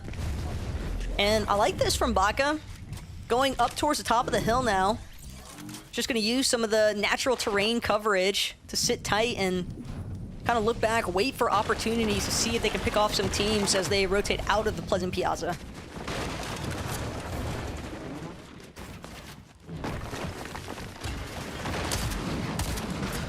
Nice little angle right here for Statics as he's peeking his way through, but unfortunately couldn't find the tags there. Still, nonetheless, game awareness on full effect right here, but walks into the web there. Dynamic and Evil end up catching him almost perfectly. And then he gets put to the flame there. For now, though, Evil gets traded out too, so it's not too pretty here. And that's all due to some exchanges from Flutto. Straight down the barrel there, shooting right past Dynamic, who somehow didn't get tagged at all. I like how Dynamic decides to go about it very aggressively, swings right in, doesn't even hesitate, and finishes the job quickly in a fair and clean 1v1 right there. Still some big ups, though, to Statics and Fluto. They boasted more than enough points to stay within that top 25. More on that later, though, because Baka, Pars, they found the engagements they were kind of scoping out in the first place. Visuals knocked, floating around, but he's going to find himself inside of Pars and Baka's box at this point. And Pars, Baka, they were just waiting, I think, to see whether or not Braids was gonna actually opt to try and come a little bit closer, but instead just so many duos surrounding Braids, actually gonna get eliminated by an entirely different team, that being Miro and Pink. So now for Pars and Baka, kind of got the concern, is there too many third-party circumstances that might come into play here? Are we really in a good position to keep this push going strong? And right now the answer seems to be yes. Pars going to the right side peak, but can't break through the wall just yet. Northern nearly eats a massive shotgun shot there, but thanks to Osty's quick reaction, Data's going to come through in time and keep his duo safe. Still, some shield resources definitely being forcibly utilized. And Baka Pars, they seem relatively intent on trying to pick up another elimination or two. Shots come right from behind. Is that Pink and Miro again? It was Pink and Miro. There. Just playing absolutely ratty right now. And you know what? Pink and Miro need those points. I mean, I think they fell with 54 points out of game number 1, so already finding elimination right now. This is as pivotal as ever for Miro and Pink, so they have Well, they're to be looking smart. to be a lock already. They should be set. Pink and Miro are just, I think they're just doing this for the love of the game at this point. Well, they and Sprite are right on that bubble line as well. And again, no one wants to be that team that falls a 50 in the 50s and have to hold your breath through the rounds here. We've seen some pretty miraculous plays from Day here today. Okus and Bucky earning 22 points after being uncontested, still miles ahead of any other performance we've seen them able to put up while having teams land on top of them. They can do this here and now with one end game, given that they have the foundation to work off of. It doesn't even have to be a big one. Just placements alone, a great placement game could be more than enough to go ahead and push them through. Vino and Clicks here. A little bit of a sticky situation, if you will, up against DKV. DK has put up a fair number of eliminations here already. Ian's definitely in a little bit of trouble though, but enough small shield potions to go around for the time being, so he'll get back to at least 50 shield. And Clicks kind of just shooting out walls that he thinks Ian and DK may choose to try and rotate through. It seems as though Clicks might even be preoccupied with another team entering the sandy steppes. And with so much traffic picking up in this area, he knows he's better off just reconvening with Veno off in the distance. They don't want to get caught split apart, and Clicks and Veno actually looking to potentially challenge a different duo entirely. But Clicks, I don't think he was initially anticipating running into that separate team.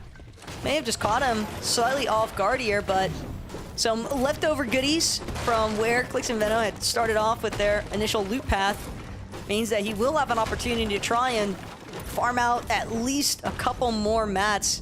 You can see his supply is incredibly low, and given that we are entering a pretty aggressive mid game, I wouldn't be surprised Clicks and Veno might encounter a couple more difficulties, because they definitely need to get some form of refresh to build those material counts back up.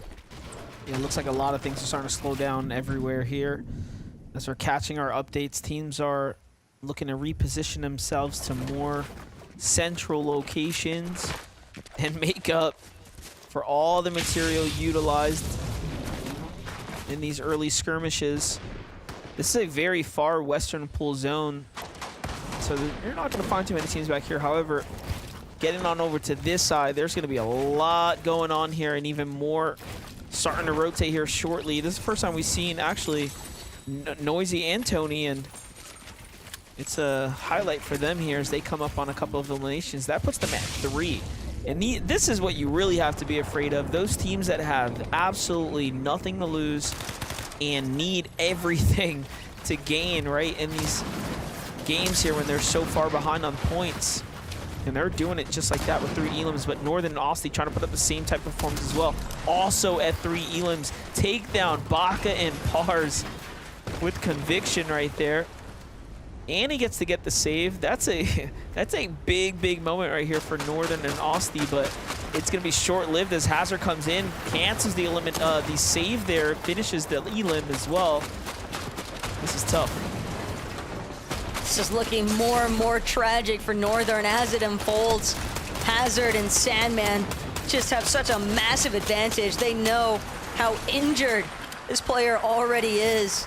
And sure enough, it's inevitable, essentially. Northern eliminated successfully. That's going to bring the elimination count to 2 total for Sandman and Hazard. And at this point, every point counts, MDF, because Sandman and Hazard, they were 45th on our leaderboard heading into this final match of the upper bracket. So they have a lot of ground to make up for if they want to actually overcome some of these other teams further up on the leaderboard. Clicks is down right now. Vino gives up The Rift Island seems like that might have been a little bit of a misplay, unless he's trying to just play super unpredictable and well played, gets the knock, and then the potential follow-up, but no, he's hurt now. We'll likely have to stop and heal here. He knows. He wants to fake him, yeah, before the pickup happens, but Ian sticks it out, doesn't even hesitate a beat to finish it, even hearing Vino potentially ziplining up. He doesn't believe it. I kind of can't believe the fact that Ian and DK, they just seem so intent on following Clix and Veno around. I mean, we just saw this duo aggressing Clix and Veno over at Sandy Steps, and now the engagement has just carried even further towards the Rift Island, despite the fact that Clix and Veno, they seem like they were some of the first ones to depart from Sandy Steps. They wanted to, you know, create some space, get a moment to actually, you know, gather their resources, gather their materials, but Ian and DK, they are just not willing to let this one go. I wouldn't be surprised to see that duo even opt to camp Clix's reboot card at this point, with the way that they're actually choosing to follow that team around. Yeah, definitely wouldn't doubt it. We'll see, though. Cooper seems like he's in a bit of a troublesome situation, debating if whether or not going for Kanata's pickup is worth it right now. So he's going to go in and play for that. Meanwhile, Day and Sprite, bit of a high ground hold.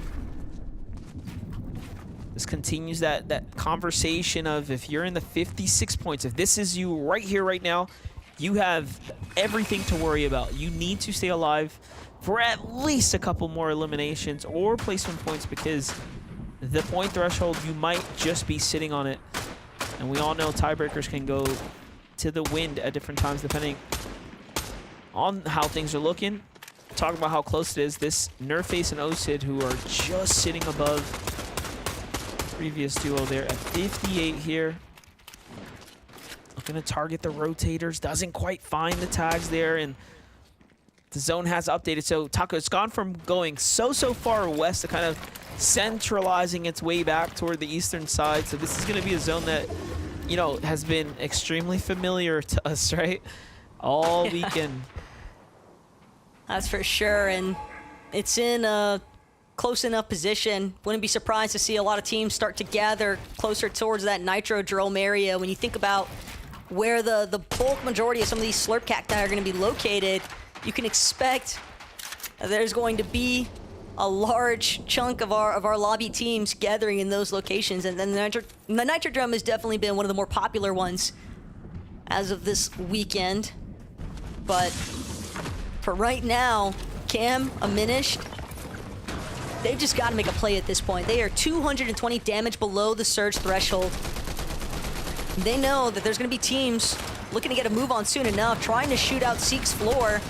Doesn't look like he's got Dash with him, and sure enough, Aminish, he's just going to take matters into his own hands, trying to get to the same layer that he just saw Seek on, but Seek still managing to create just a little bit more space away, but not good enough. Aminish finally gonna just Nitro shoulder bash through the wall, but it's actually gonna be DeQuented, a different player entirely, that Cam and Aminish managed to find the elimination on.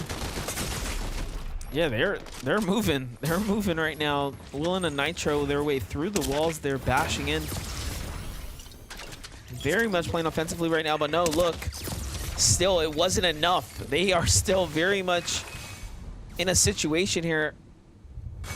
Minish eating one of those flops a little too early, so not quite fully optimizing, just showing us that they want to cap off and move on, but that is also pressure starting to settle in here.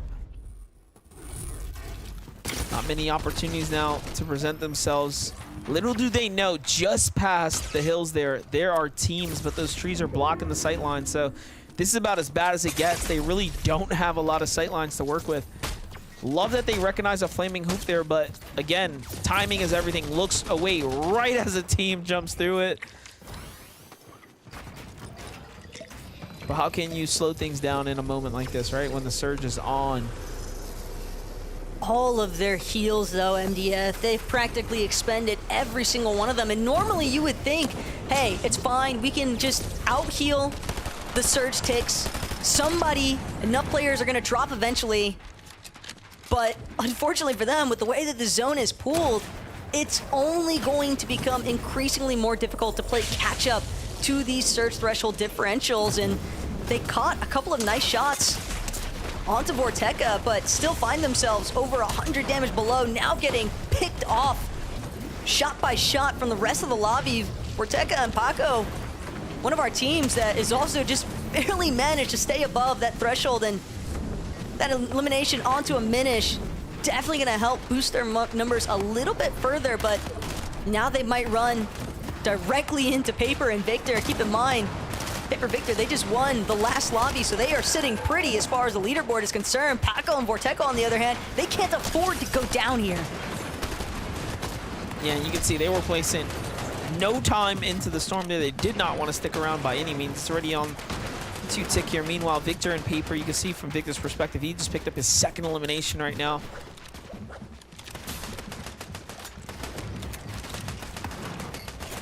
That is so tragic, though, because rough estimates right now, you're needing about 50 points, essentially, to try and be considered safe for that top 25 of the upper bracket leaderboard. Granted, you still have that last chance opportunity in the lower bracket, but going from top 25 to top 15, the odds are only going to stack even more against your favor, I would expect, MDF. So a tough break there for Vorteca and Paco, and a big loot grab as well for Victor there. Saw him rocking that Machinist Mythic Combat Assault Rifle now, which means they likely even have control of that Machinist Medallion. So freebie 75 shield, 5-tick shield replenish every second. I can't imagine a better situation.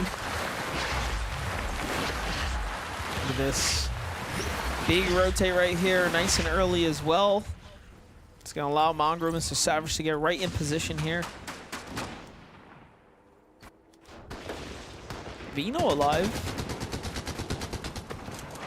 Don't see clicks though. Meanwhile, Crisp and Noxy. Here's a team that has won before. But they're only 32 points. They need this end game. Everything is starting to ride on it here and now. Other favorites are Fallen, G-Money out the game. Noxy desperate for tags right now. Find some fresh builds. See tags are coming in from other teams, but no, it starts attracting the attention of the high ground and the teams on the outskirts. And it really just puts it all into perspective. Teams are hungry right now. Desperate, if you will. Big play there from Benno, though. You could see him on the low ground a little bit further away. He actually found a solo elimination onto Cam. Keep in mind, Diminish went down earlier to Victor and Paper, but Venno getting a nice refresh when he needs it most. Miro and Pink, on the other hand, 308 above. They've got more than enough points. So we know that this team is locked in for grand finals, but they want to lock in for a potential victory royale here. After Grimgate, zone continuing to get smaller and smaller, and Miro and Pink, though, looking to chop out the floor from Silic and Kaling. Doesn't seem as though they're really fully aware of where that pressure was coming from right away. And I like the movement, though, from Miro and Pink. Keep in mind, they are one of the few teams that we've seen make consistent challenges for the high ground. Well, this is it. This is the last game of the upper bracket, the last end game we're going to be covering here today.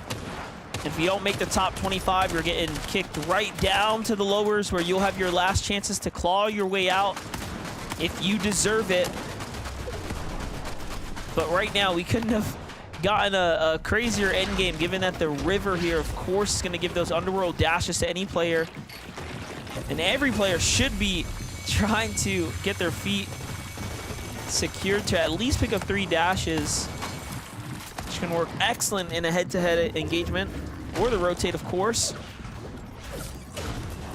So given that we have the underworld dashes on so many different teams now, how many are we expecting here to start going for high ground, especially considering people like Bucky need a win, or at least, you know, a top 5, right? Like, a lot of these names I'm looking at right here in this game probably need like a top 5. Oh no. I was gonna say, Bucky and Okus, they might have drawn too much attention on that crash pad, but right now, Focal onto Veno. He gets a knock onto Mordecai despite all of the craziness taking place around him. Just another refresh to add to the count. But no shield, really. Used the last of his Flowberry Fizz, at least has the Nitro Splashes as a sense of mobility, but Bucky doesn't have Ocus next to him. Quanti picking off Ocus the moment that he went for that crash pad rotate, and they needed roughly right around 16, 18 points if they wanted to get across that 50-point threshold, and so the pressure is on. The solo clutches have to come out. Same storyline here for Reciprocal. He's trying to see if he can confirm at least a handful of more placements, maybe an elimination along the way. Meanwhile, Natmos, Dolzier from the high ground, they've got their pick of the litter, just doing everything they can to suppress some of these lower layers. Running out of ammunition though up top. Meanwhile, Quanti and Jobco have done it. They've continued to push through with a big game, and they really, really did need to figure it out after their weak performance of a game 2. So this is huge now, a top 15 for them, but Dozier and Natmos, 18 bullets here in Dozier's count right now, targeting the low ground team. They target them. There's nothing they can do as far as putting up a fight back, and Quanti cranks for the high ground. They're trying to do it in record fashion for themselves. That might just be the icing on the cake there for Quanti up top to play for this Victory Royale now. Hazard and Sandman, 6 eliminations, so basically coming in with what looked to be nothing, and they're earning it all here. And now trying to punch their way, fight their way into a qualification spot. Job's not finished. They got the elimination onto paper, but they've got to keep powering forward. All the while, Quanti from the high ground, he found an opportunity to heal since they are on an isolated layer. Nobody's had a chance yet to look up. All of the chaos is just unfolding currently in the secondary height and low ground. NPen from behind as well. It seems as if NPen and Pump have locked in for this final match. Doesn't have any mats left to work with, but the point threshold is looking solid. Believe this should be enough to confirm that top 25, but still NPen completely fixated on the team above him, hoping, praying that this bridge continues to provide him the coverage that he needs to just clutch a position or two more. Nearly gets Miro in the process, and that's a huge chunk. Miro's shield basically fully cracked. Actually, they are entirely cracked, and so that's going to make it all the more difficult for Pink and Miro to try and close this one out. Definitely just holding on right now. And Miro's going to jump right into the blender here, make sure that he puts his seasoning all in it. Let's see it, though. Miro's got the opportunity to continue to earn a little bit more, and the clock just continues to fizzle out here. Everyone takes care of themselves down low, and NPen seems to have done it with Pump from the high ground position there, Taco. What's your takeaway on that? Because they, again, were one of those teams that needed the win.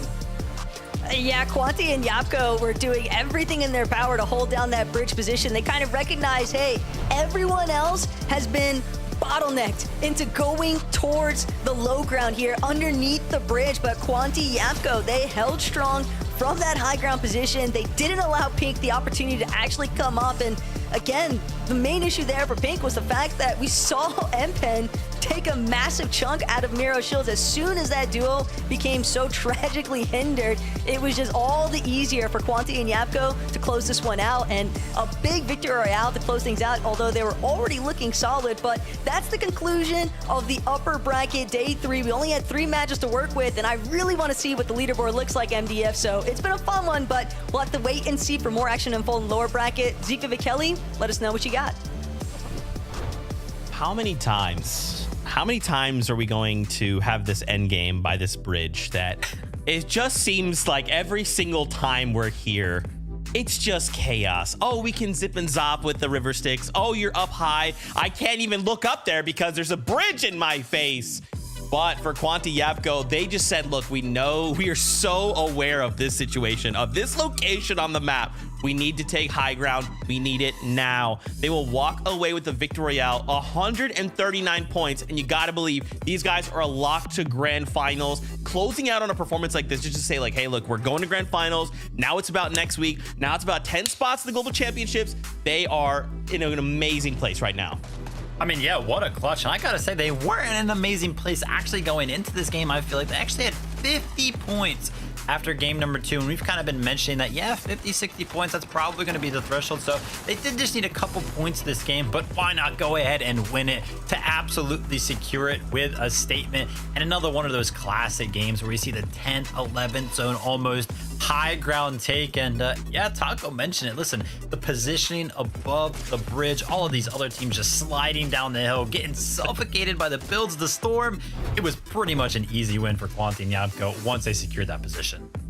Yeah, they played that to a T of how they should have done it, waiting, like you said, till 10th, 11th zone while sitting on second height for that right moment, chopping out the high ground and able to steal it for themselves. And they did it just in the nick of time before that bridge got there. So love to see them out of that. Love to see that out of the duo. And of course, we have a lot of other duos that we need to look to as well as the leaderboard, because 25 teams are going to be making their way into the Grand Championships, and 25 teams are going to have to play another 3 games before we can figure out who will be rounding out the 50 duos next weekend. Yeah, no, it's a nail biter. I've already got a sneak peek. We'll get there in a moment. I do want to highlight NPen right in that moment, in those last remaining moments of that game. A solo rider. He is thinking, okay, I need a performance of a lifetime right now to just secure one of these spots going to the grand finals next weekend. The question becomes, was it enough? Yeah, I think it's going to be enough, actually. And NPen and Poma, another one of those duos that was not safe at all, actually, going into this game, had 28 points, so definitely needed to clutch up right there. But that, in my opinion, that performance right there should definitely secure it. Yeah, I guess we're just going to have to wait and see. But like you said, we thought the points were going to go a little lower there. So the fact that they were at 68 points towards the end of that game makes me feel like they're going to find a pretty secure spot into the grand champion or the grand finals. But I want to see, Zeke, I'm being impatient. I want to see the leaderboard. Where is it? I got you. Let's take a look at the standings. And remember, we stay in the top 25 of this leaderboard. We're going to the grand finals. We're good to go. Alex and Worthy locked down that #1 spot here. And NA, they are doing absolutely amazing. And we'll just kind of call out, just feel free to call out a few names just in this top 10. I mean, yeah, huge there from Raisin Curly. Definitely putting on a performance that surprised a lot of people. I feel like we see Clicks and Veno, who, wow, clutched up a lot. We're not doing too hot after just the first 2 games, but flip that around in game number 3 there, and probably the duo that will probably see the most social posts about them, about this qualification for grand finals. It's got to be Mr. Savage and Mongrel moving all the way over to a different region and clutching it up. Congratulations to those guys. Yeah, and we saw how close they were yesterday. So to see them in our top 10 finally feels good. And you know that they're going to feel good as well. Out on the second page of our standings, another 10 duos that will be finding themselves in the Grand Championships next week. A lot of big names that we have here. Zeke and Dash, although had a little bit of a drop, not too much to worry about. But what I'm looking at, of course, is Sandman and Hazard, who went up 33. Wait, how is that even possible? If they would have 33 placements, that means that they were in 50th place last game. Yep. I'm gonna have to put a little bit of a question mark right there, but of course it's about the third page. Who was able to squeak by and who is going to have to go into the lower bracket? The threshold being 56 points. Day and Sprite nearly making it in. And then, of course, some big names that we can see just on this page right here that's still going to have one more go at it in the lower bracket. Yeah, Names crazy. I feel like I just wouldn't expect to be here, Biv, like Mordecai and Rigby. We've been seeing these guys pop up in all of the last coming weeks. Skittles and Chubbs, Bucky and Okus, like what? But now they have to fight through that lower bracket. Yeah, I mean, that's setting us up for a very strong lower bracket. Of course, there's going to be, we got to reset 3 new games for that. So it'll be awesome to kind of see how that one unfolds. But Kelly, I got to go ahead and mention, I got to give some respect, a little bit more respect to Sandman and Hazard, right? Because you were kind of talking about it. There's a big question mark there. Yeah, they had 0 points going into game number 3. Yeah, so that was an incredible clutch from them to jump up into the top 25 right there. Awesome to see that. And of course, we do have to give a big shout out to Kanata and Cooper. They, of course, found themselves in the top 25, and that makes Kanata qualify now for every single FNCS Grand Finals. 23 out of 23. Man, oh man, only Kanata is capable of doing something like that. Now, I know what you want is more games out of the lower bracket. Remember, there's 25 duos that are sitting there waiting. And now the 25 that we saw in this lower half of the upper bracket will have to fight with these 25 duos who've been literally watching what they're doing. And now we'll say, good luck. We are ready to go. But first, we must take a quick break as we prepare the bus, as we get everyone on the seats. So stick around. After the short break, we'll be back with the 3 games in the lower bracket. We'll see you soon.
drastic. Broken with a bang, salty like they bang, head up in my face, no space, put it up, I don't fade. I ain't missing no shot, cause I'm always in range.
shot, cause I'm always in range.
All right, break's over, everybody. Get back in line. Everyone back on the battle bus. Find your seats. We got a lower bracket to make it through. We still have 15 spots going to grand finals next week. That is the goal after just 3 games here in the lower bracket. If you're just tuning in, we just finished the upper bracket, and the bottom 25 of that upper bracket have now joined us here. And instead of a top 25, it's just top 15. That window, tiny little baby. Guys, this is going to be very difficult, especially for some of the duos we saw compete in that upper bracket. They already had 3 games, right? They already had a plan, a strategy, a drop spot figured out. But now we're shaking all that up with 25 duos that they are not expecting. Yeah, I mean, that's going to be the question, right? How are these duos going to fare? Are they going to be more warmed up because they just played those 3 games? They're going to be a little bit more tired.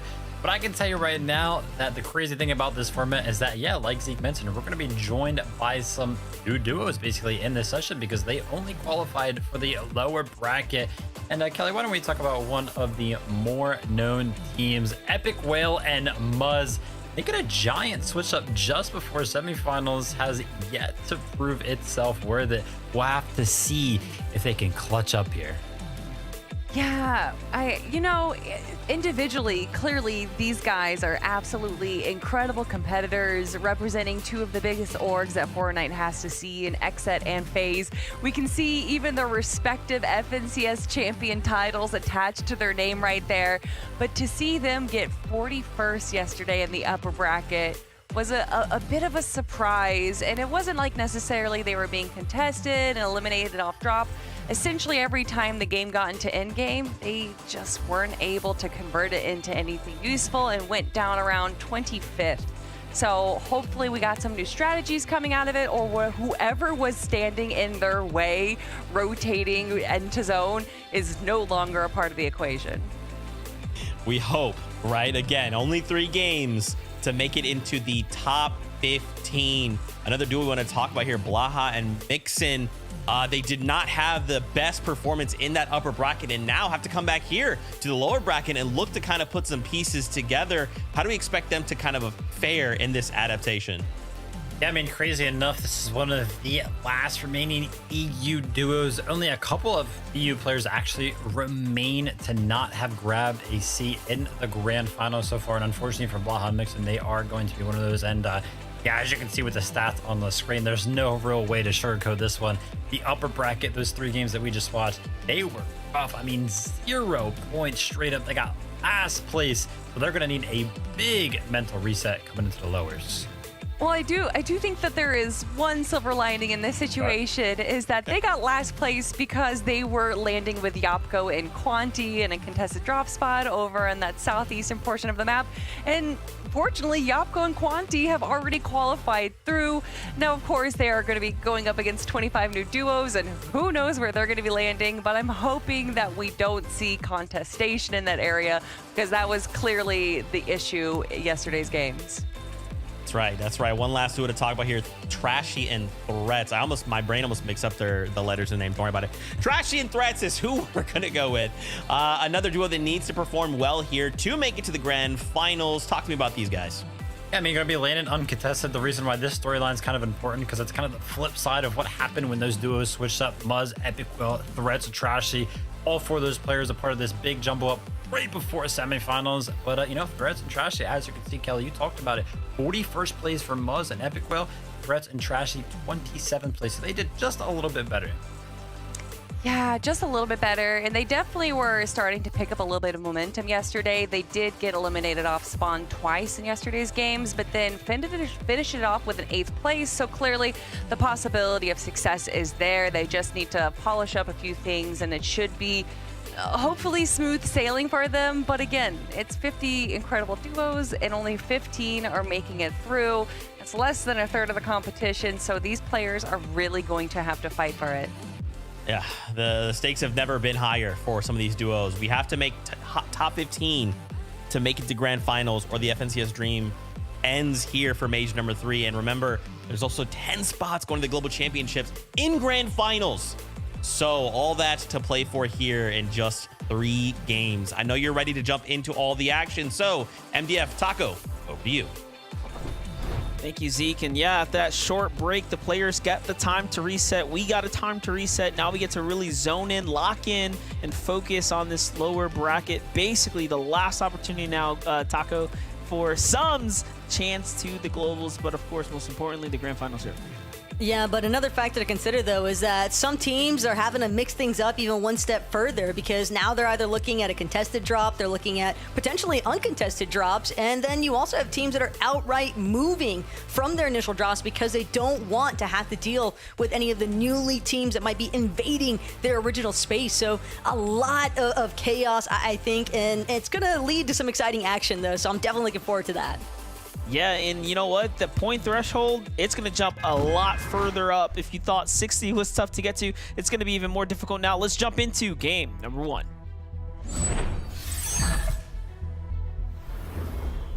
Here we have it, Taco. The lower bracket is here. The last opportunities now. We can't harp on this enough that this is it. Everything is on the line now, and if you had your chance at the upper bracket, at least you had an opportunity to warm up, get your feet wet, and feel it out. Take your chance, right? Opportunities are what matter here. What I am noticing immediately down south, that there aren't teams contesting those bottom drops here. There will likely be a much different series of fights happening at different POIs, possibly that we haven't covered here today, so things are surely going to mix up for most. Yeah, but I mean, one of the teams I was kind of alluding to is at moving from their original drop. We saw Paco and Vorteca initially landing all weekend at Redline Rig. Now they find themselves P-Boys headquarters just a little bit further northwest from where Redline Rig is at, but that's because Blake and Macwood shifting from the Grand Glacier. They chose to actually be the ones to try and take over that space there at Redline Rig, try and go for that Mythic Combat Assault Rifle and the Machinist Medallion. Meanwhile, some players, Bucky and Okas, they were just uncontested in the last 3 matches we witnessed, but they didn't have the success they were hoping for. So now they've got to deal with Joyle and CR up at the Grim Gate and hope that somehow that might fare a little bit better for them. And it could potentially, if they're able to win some of the early fights that they could choose to engage in. That's right, and we've seen Joyle there in the upper bracket, number 2, trying his hand. But with the Horizon Tahi right now, Brutal Beachhead being contested here as well, we will have to keep a close eye on how things unfold here. Couldn't be as bad as the upper bracket where we had 4 duos start there, but first, let's bring our attention to Northern and Austin here. We're getting into a fight. So straight out of the upper bracket, Northern has been here before. What can he do? He's got a player down in the knock body. This is a 1v1. Needs to pick up those materials. The body here, he hits the shot right as the ramp was thrown down, and he'll come out ahead for his teammate. But look who's coming in from the underworld. It could be potentially, I would imagine, Commander and Kaizen, since they are the team landing there uncontested. And sure enough, all that sound drew their attention.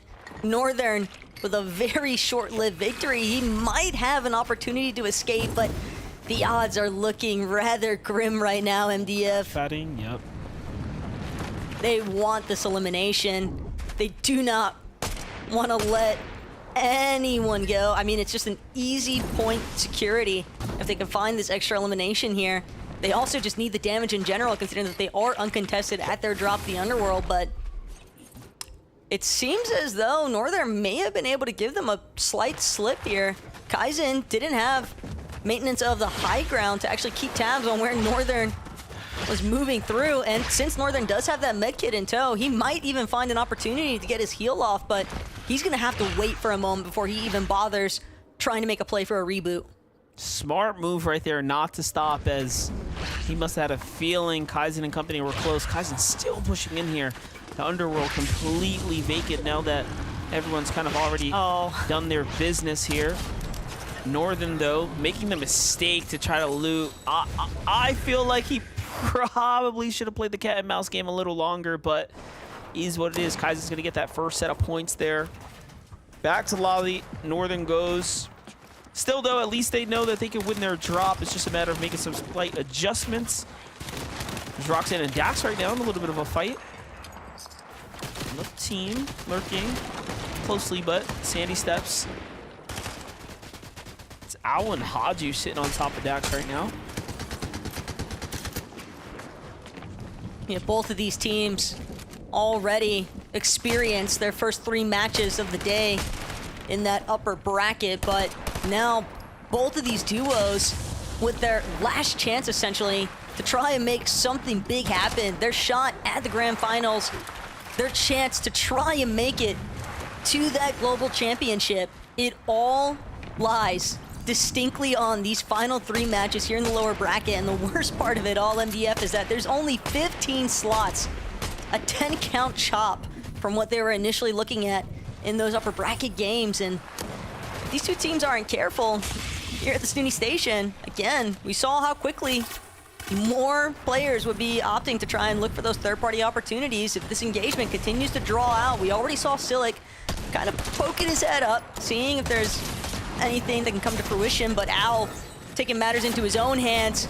Bigger shot gonna be the response there onto Roxanne, and Daxton also quickly picked off. So for the time being, at least, Haju and Owl, they've got control of their spacing, and we'll finally have an opportunity to look for a little bit more loot. Jump back in with Zypha and Shore. Tuned in with them in that game 3 of the upper bracket. They were making some small waves, but not enough to, of course, push them into the top 25. You got to think about it, right? With the 15, the goalpost moving that much further, it only took 1 good game to get top 25. To get top 15, you're going to need an exceptional game and at least show some light somewhere in game 2 or 3. So it's not going to be easy by any means. Love this coordinated attack right here by Shore and Zypha to find their first elimination that game. We're finishing up that team. And amongst those duos that we didn't get to talk about, exists the Muzz, exists the Epic Whale, right? The shortcomings of this team has been spoken about in great length from, of course, our analysts, because we really do expect so much of Muzz and Epic Whale.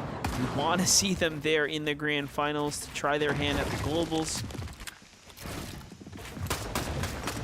I mean, even if you ignore our perception, like the cast perception, the public perception, the standard of play that Muzz and Epic Whale hold themselves to, it is almost phenomenal that we're even witnessing them in this sort of position. They've just had such an unlucky weekend so far, and maybe with a little bit more luck, they'll be able to draw things back into their favor. And Curve and Tyler, they're also looking for an even exchange, but hoping to come out better for it. B-Dog, Isho, not willing to budge just yet, but sitting a little bit lower. Mount Olympus is only going to continue to pick up more and more traction as time goes on, and I think Curve and Tyler kind of recognizing the fact that this isn't really a worthwhile exchange. We're only going to compromise ourselves if we stick around here.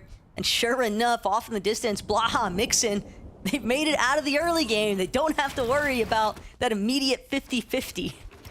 Look at this, already off to a exceptional start, picking up 8 points here. Remember, they had 0 points. It's literally only up from here for this team. So already we're seeing that the little break, the reset here, coming in clutch for Blaha and Mixon.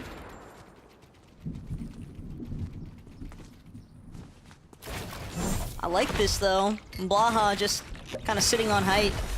And Curve and Tyler, we saw them not too long ago trying to depart. And this is the reason why they recognize, hey, this is an easier opportunity. Davry's never had a chance to respond. It's a big part of the reason you can't get too comfortable inside of those surge bases. You're caught looking off in the distance with nothing to protect your headspace. Teams to the launch pad, Flowberry Fizz combo. Quick to make good use of that. And Curve and Tyler, that's going to be some nice surge damage that they've just locked down. Yeah, it's not just endgame, right? Teams are getting wild. Stuff is in glows right now. Pushing back from the low ground. This is the disadvantageous angle. Zexi's holding the peanut butter edit here, trying to see what they can find. Oh, but look, their passiveness is starting to work against them as they're losing grounds here. They have to be careful. Before they know it, everything can be flipped upside down here. And look at the other teams in the vicinity here. So there's a lot going on around right now. Scuffies and Glows have to wrap this up quickly. And Xerxes and Claw up top have to fight back. They have to put up some kind of presence here. Scuffies is definitely trying. They keep punching through the floor, but unfortunately, sometimes that exposure can work against you. But considering that Scuffies and Glow have full control of the Slurp Cacti underneath, this is a much more advantageous position and makes sense why they're not opting to move just yet to try and work their way for a slight layer switch upwards, because why risk it when you can just sit on this Slurp Cacti? If anything, Xerxes and Claw, they're going to be the ones forced to get more aggressive there. And Muzz and Epic Whale trying to make something good happen over by Restored Reels. They've also got control of a Slurp Cacti for the time being. But Muzz seems to kind of be taking more brunt of the damage. Milks and Swaxco doing what they can to kind of fend these two veterans of the scene off, but at the same time, you could tell Milks kind of wants more. He's trying to see if he can secure a knock or an elimination. Swack's right behind him, trying to see if he can put a shot down. Waiting for the walls to break here. Epic Will's got a little side angle on that other one, now being weakened there. Trying to see if he can answer back to it. I like that. But nothing quite yet. Epic Will and Muzz just have the better sight lines at the moment. This is a very interesting dynamic, though. We're seeing how, like, these cactuses are becoming the points of focus now. Teams moving in, willing to box fight right on top of them, even if they see someone in a surge tower right near it. Having an opportunist slip by, it's definitely a challenge in its own.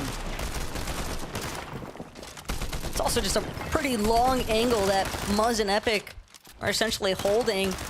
Swax and Milks, I think right now they've also got to be concerned about the two duos a little bit further south of their current position. They could potentially get pincered if they're not careful.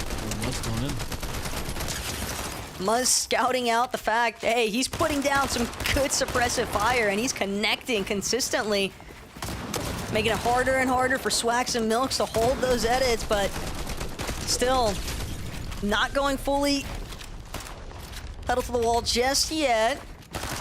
You can tell, though, it feels like it's only a matter of time, and yet they are just slowly but steadily whittling away at Milks and Swax's HP. And sure enough, now both players having lost their shields entirely, some really good surge damage that Muzz and Epic were able to find, but in a surprising fashion, they actually choose not to follow through for the full eliminations. They're just going to take the damage and be content to hold down their cacti. Yeah, Swax just got right out the back of the base and dipped. Meanwhile, Flappy and Evan, while that was happening, take down Mordecai and Rigby in a full-out build battle there for now what seems to be the reward of the Rift Island here. Everything's starting to come into play. Other teams moving in quick as well to try to see if they can secure some of this positioning and some of the loot the Rift Island has to offer. I don't know if I like what I'm seeing from Flappy here about not setting up first, but okay, Evan's got things covered at the center. I was gonna say, you got teams pushing in quick under you right now. Oh yeah, but he needs it. Yeah, look, he's got to secure the brick here. This is perfect for them. Yeah, it's usually going to be one of the first things you see is players just building out a mass amount of boxes, protecting that capture point smack dab center of the Rift Island. But Rigby, he's been forced out of the bush he was trying to hide in underneath. Carillion, Stiffa, Rooney, they're going to have to sit and wait for lobby number 2 to begin, because Geek Stash holding strong, but without Velo, how much longer can he really wait this one out? Blaha, Mixon, they are just pouncing instantaneously. Geek Stash with just a sliver of HP trying to scurry away. I love this. Mixon and Blaha have everything to gain right now. After that dismal performance last game, this is insane. They're not trying to have nothing to do with this lower bracket. Pushing team after team, 943 above the surge right now. And as fearless as ever. This is impressive. We talk about a team that when it came to the open weeks of qualifiers, they were largely one of the more successful options. They were looking so strong, in fact, that everybody was kind of pranking on NA for the sense that, like, yeah, hey, Europe has showed up on your region, and yet here, scrambling at the last minute, Blaha and Mixon, I think it's a little bit more than just the placement spot, but also a bit of a pride recovery tour if you really think about it, because it's a rough blow to go 0 for 3 in every single one of your off spawns when they have initially shown much bigger sparks of life than that in previous weeks of competition. So I like seeing them, like you called out, just choosing to play and lean into that confidence that we know that they're capable of. I'm getting one of those doctored photos of the map right there with everyone sitting on a cactus to show us where the positions are. This is a highly contested Nitro Dome right here. Nitro Dome is just the point of attraction. Take a look at this quick replay from Cam. Right into 20's edit. Didn't even see him coming there. Bucky and Okus hearing this happen just outside the storm, holding the cones to keep visuals in, and there it is. They see the loot. Another team firing in as well. They have a lot of damage, actually. No elims just yet, but situation-wise, very comfortable. Definitely one of the best loadouts that we have seen on at least Okus so far today. And again, like you already called, that damage threshold, nearly 800 above, 792 to be exact. And they can sit tight for a moment here at the Nitro Dome, but weren't fully certain of whether or not Cam was a solo, so they opted to not push any further than necessary. Don't want to risk anything that they don't have to, given their current state of affairs. But Cam, on the other hand, he is just fighting for his life at this moment, trying to see if he can get a knock opportunity onto Silic. Either that or largely just trying to go undetected, playing from the backside of zone now. But it seems as though King wanted to pursue that exchange. Unfortunately, he's caught the attention of the rest of the lobby instead. Crouch walking can only take you so far, and at least for the time being, Cam gets to live for a few more moments, at least long enough to get off some shield resources. I can't believe he's still standing. I thought Bucky and Okus would have Charged it. him right back. Yeah, for sure. Especially after not having any points just yet. But in due time, someone shows up. Oh, the Storm Surge really pushing his team to force that fight there, and it's not even enough. They're just barely there. Might not hold on for much longer. They at least got Ringmaster Scar's medallion, although not sure how beneficial that really is, because now King, as a solo, technically has his position marked on the map. So everyone's gonna know where he's headed. At least a general area of exposure for holding on to that medallion, and the trade-off being just infinite ammo might not be super worthwhile to actually hold on to, but I'll have to wait and see whether or not it pans out in his favor. Scuffy's glow season, they seem like they've caught wind of it though, and have definitely scouted out the fact that, yeah, this is a singular player that we are dealing with currently. At this point, Kingling, he's not even gonna get a chance to get the med kit off. The Gatekeeper shotgun proving to be a little bit too problematic as Scuffy's in glow season now reaping the benefits. Milks with a little side angle onto Haji right there. Big damage, the Storm helping out. And here comes Swax, and this is like a bit of revenge. I don't know if you remember back, but we had the camera on Swax, and they were under some serious pressure, and it seems like they somehow managed to bounce back from that. As long as it isn't Muzz and Epic Well, I think that gonna typically fare a little bit better. Two incredibly experienced players is always difficult to deal with, but TK Tavern, they're doing what they can right now to just maintain some undisputed territory inside the edge of zone. Shore and Zypha, though, not too far away from their current location, and all this metal being used this early on. It's evident that TKA Turtle Tavern, all they really wanted was an opportunity to pop those final medkits. Nice shots, though, from TK. Just to ensure a little bit more damage to stay above that threshold if it comes back into effect. And now with the Crash Pad, Flowberry Fizz effect, they'll be able to cover some good ground, but they still have plenty more space to move across. Nitro Splash is going to have to be used as well. Fortunately for them, they seem to have chosen the perfect time to move in because absolutely no one seems to have caught notice of that team's rotate. They did that very nicely done. Minimizing their exposure there. Visuals and Braze doing the same thing as well right now. It seems like everyone's just trying to get situated, trying to settle into the storm line here, and they slide right in. Visuals seem to be pleased with this location and his position right here, but they are 142 below. Just a couple heals to work with here, so the clock is continuing to move on. Who are you going to go for? It's Metal and a 360 vision here. Brick to the side. Tom going for the brick base if you ask me, but then that'll open you up to all the bases here on the west, so. I mean, they have a good material count for the time being. What they really need is just one more shot in their favor. Only 13 below. You've got to just apply any and every bit of pressure you can against some of these other player walls. Otherwise, yeah, they're just going to have to start They have forcibly 500 using. bullets. Like 500 bullets 30 seconds ago. I'd just be letting it rip right now. Like there is no reason to stick around and wait, but. And everyone's moving, and they're using the time instead to just regenerate their shields when they could be looking for opportunities to shoot at some of these other players that are rotating. Well, there they go. They get one little baby tag to at least put them in the game, and the extra one for some cushion and some padding there, but it won't be much. At least for now, they do get to stay up. Blake and Macwood switching up their drop-in strategy this game here already. Earned themselves an elimination as well.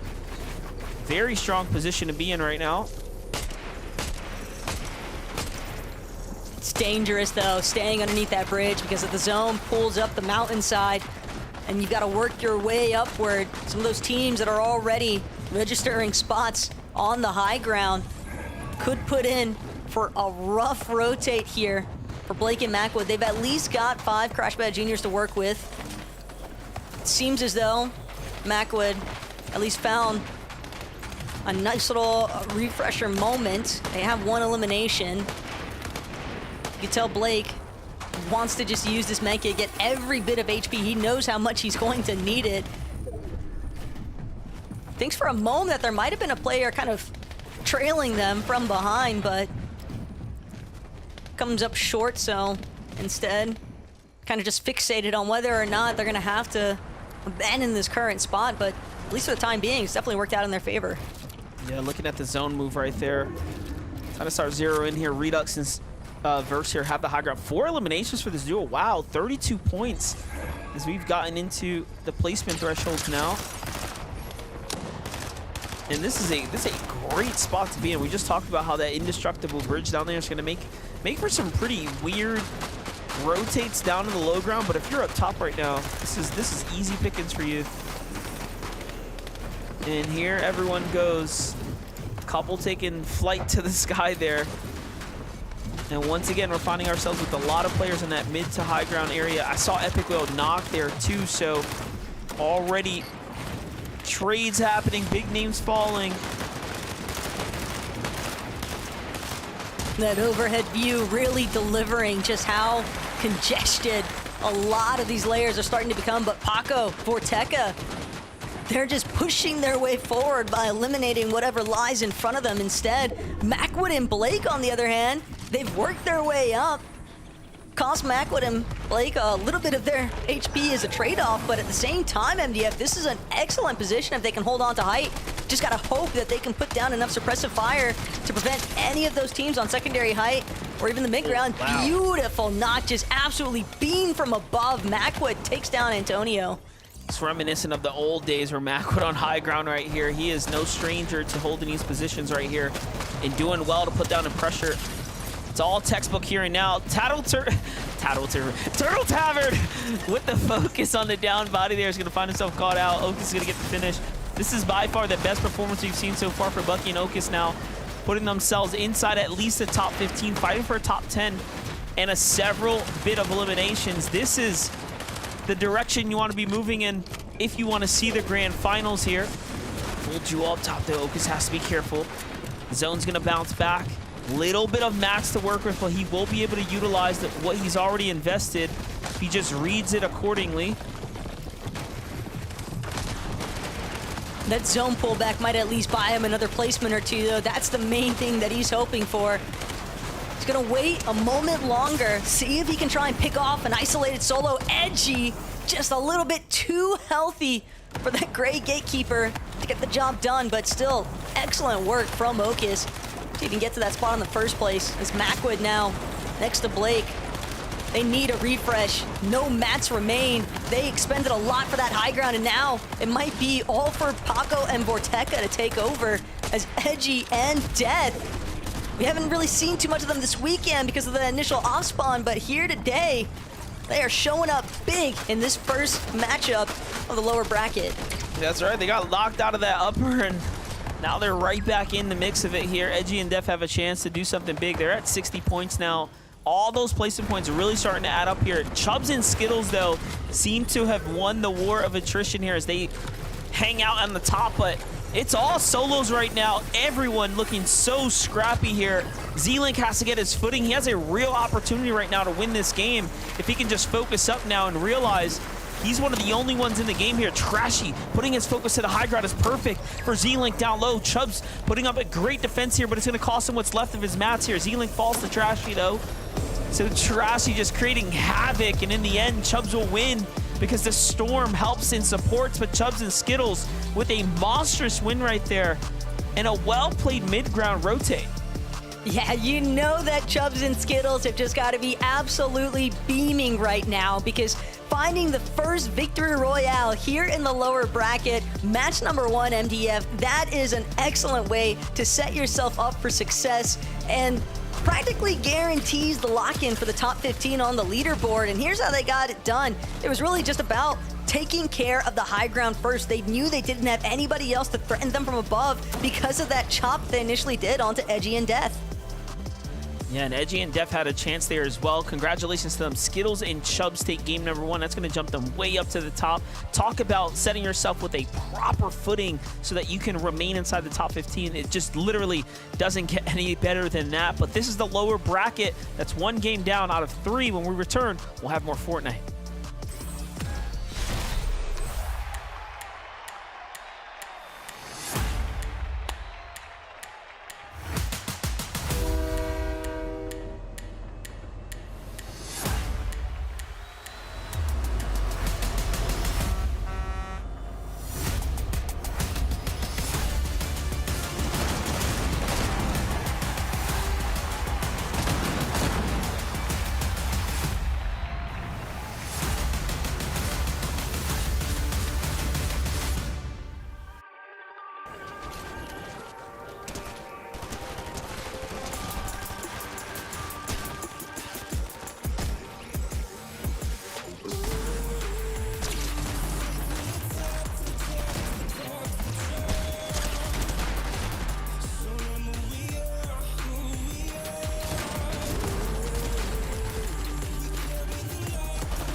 like they bail. Head up in my face, no space, put it up, I don't fade. I ain't missing no shot, cause I'm always in range.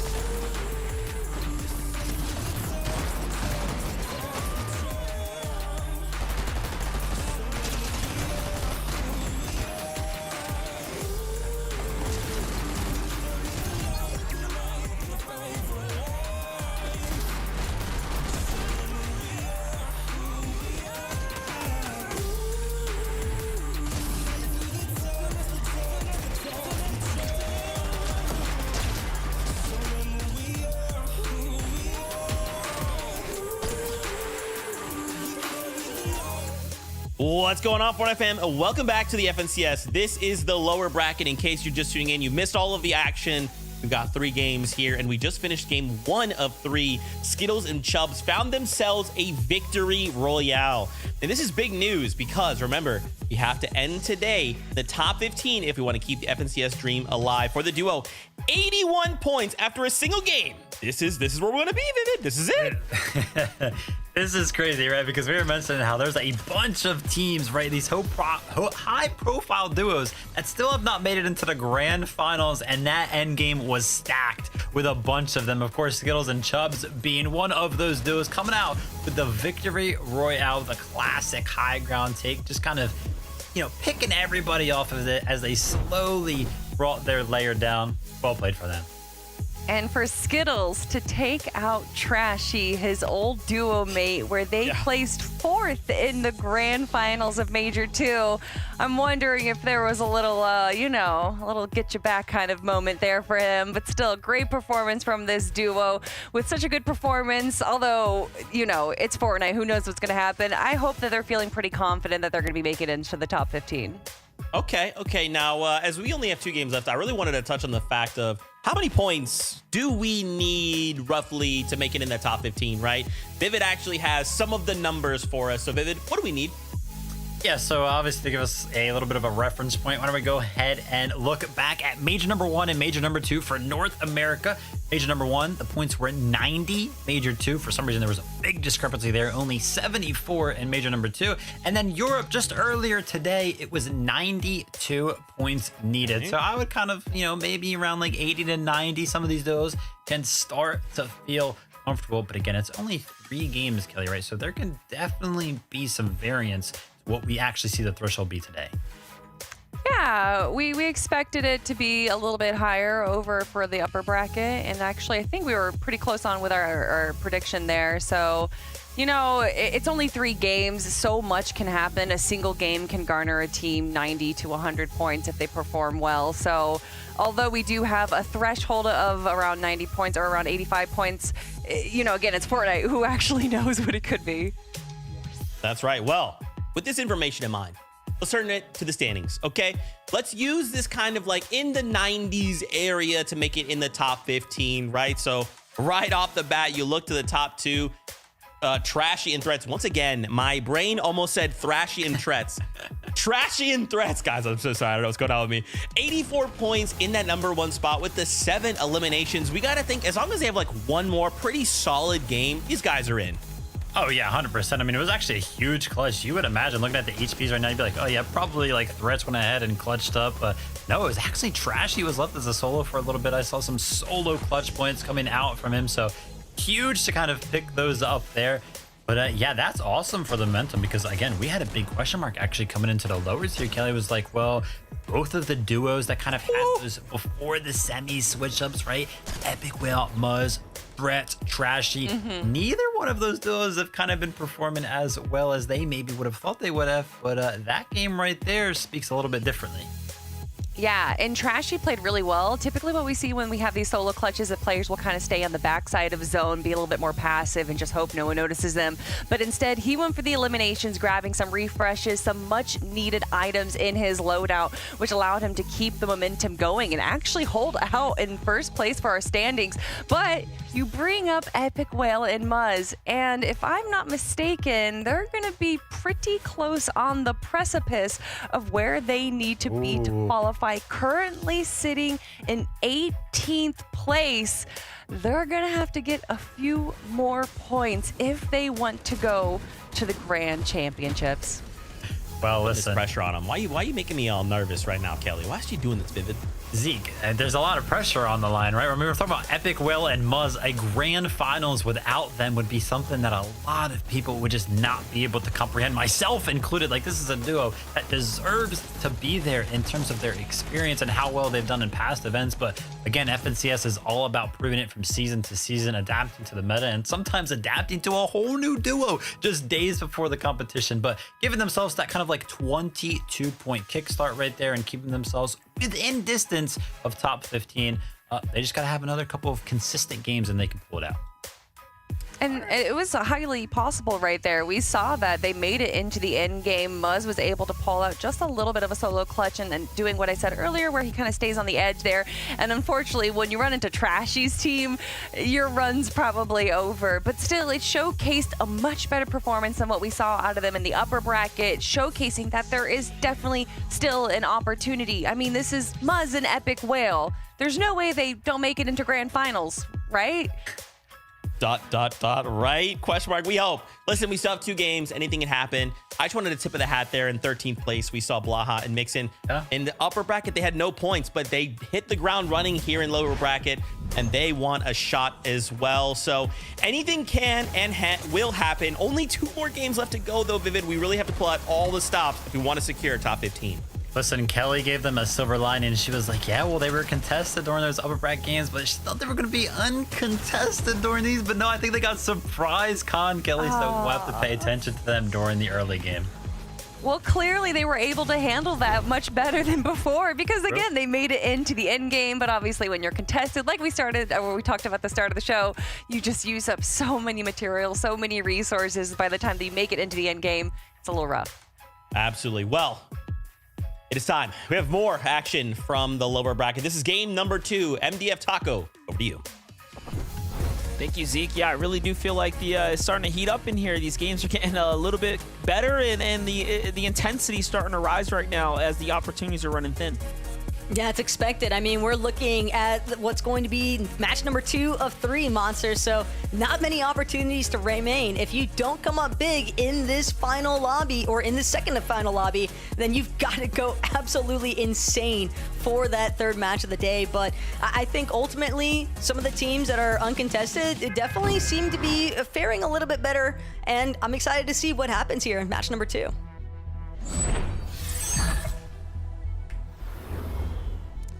Well, we're in for the marathon run here. Game 2 of the lower bracket is on its way, well on its way. And if you were one of those teams coming out of the uppers, well, here you have it. Hopefully, luck is on your side and you don't have teams landing on you. We've already seen that it is affecting the overall standings. It's affecting the way teams are able to perform here.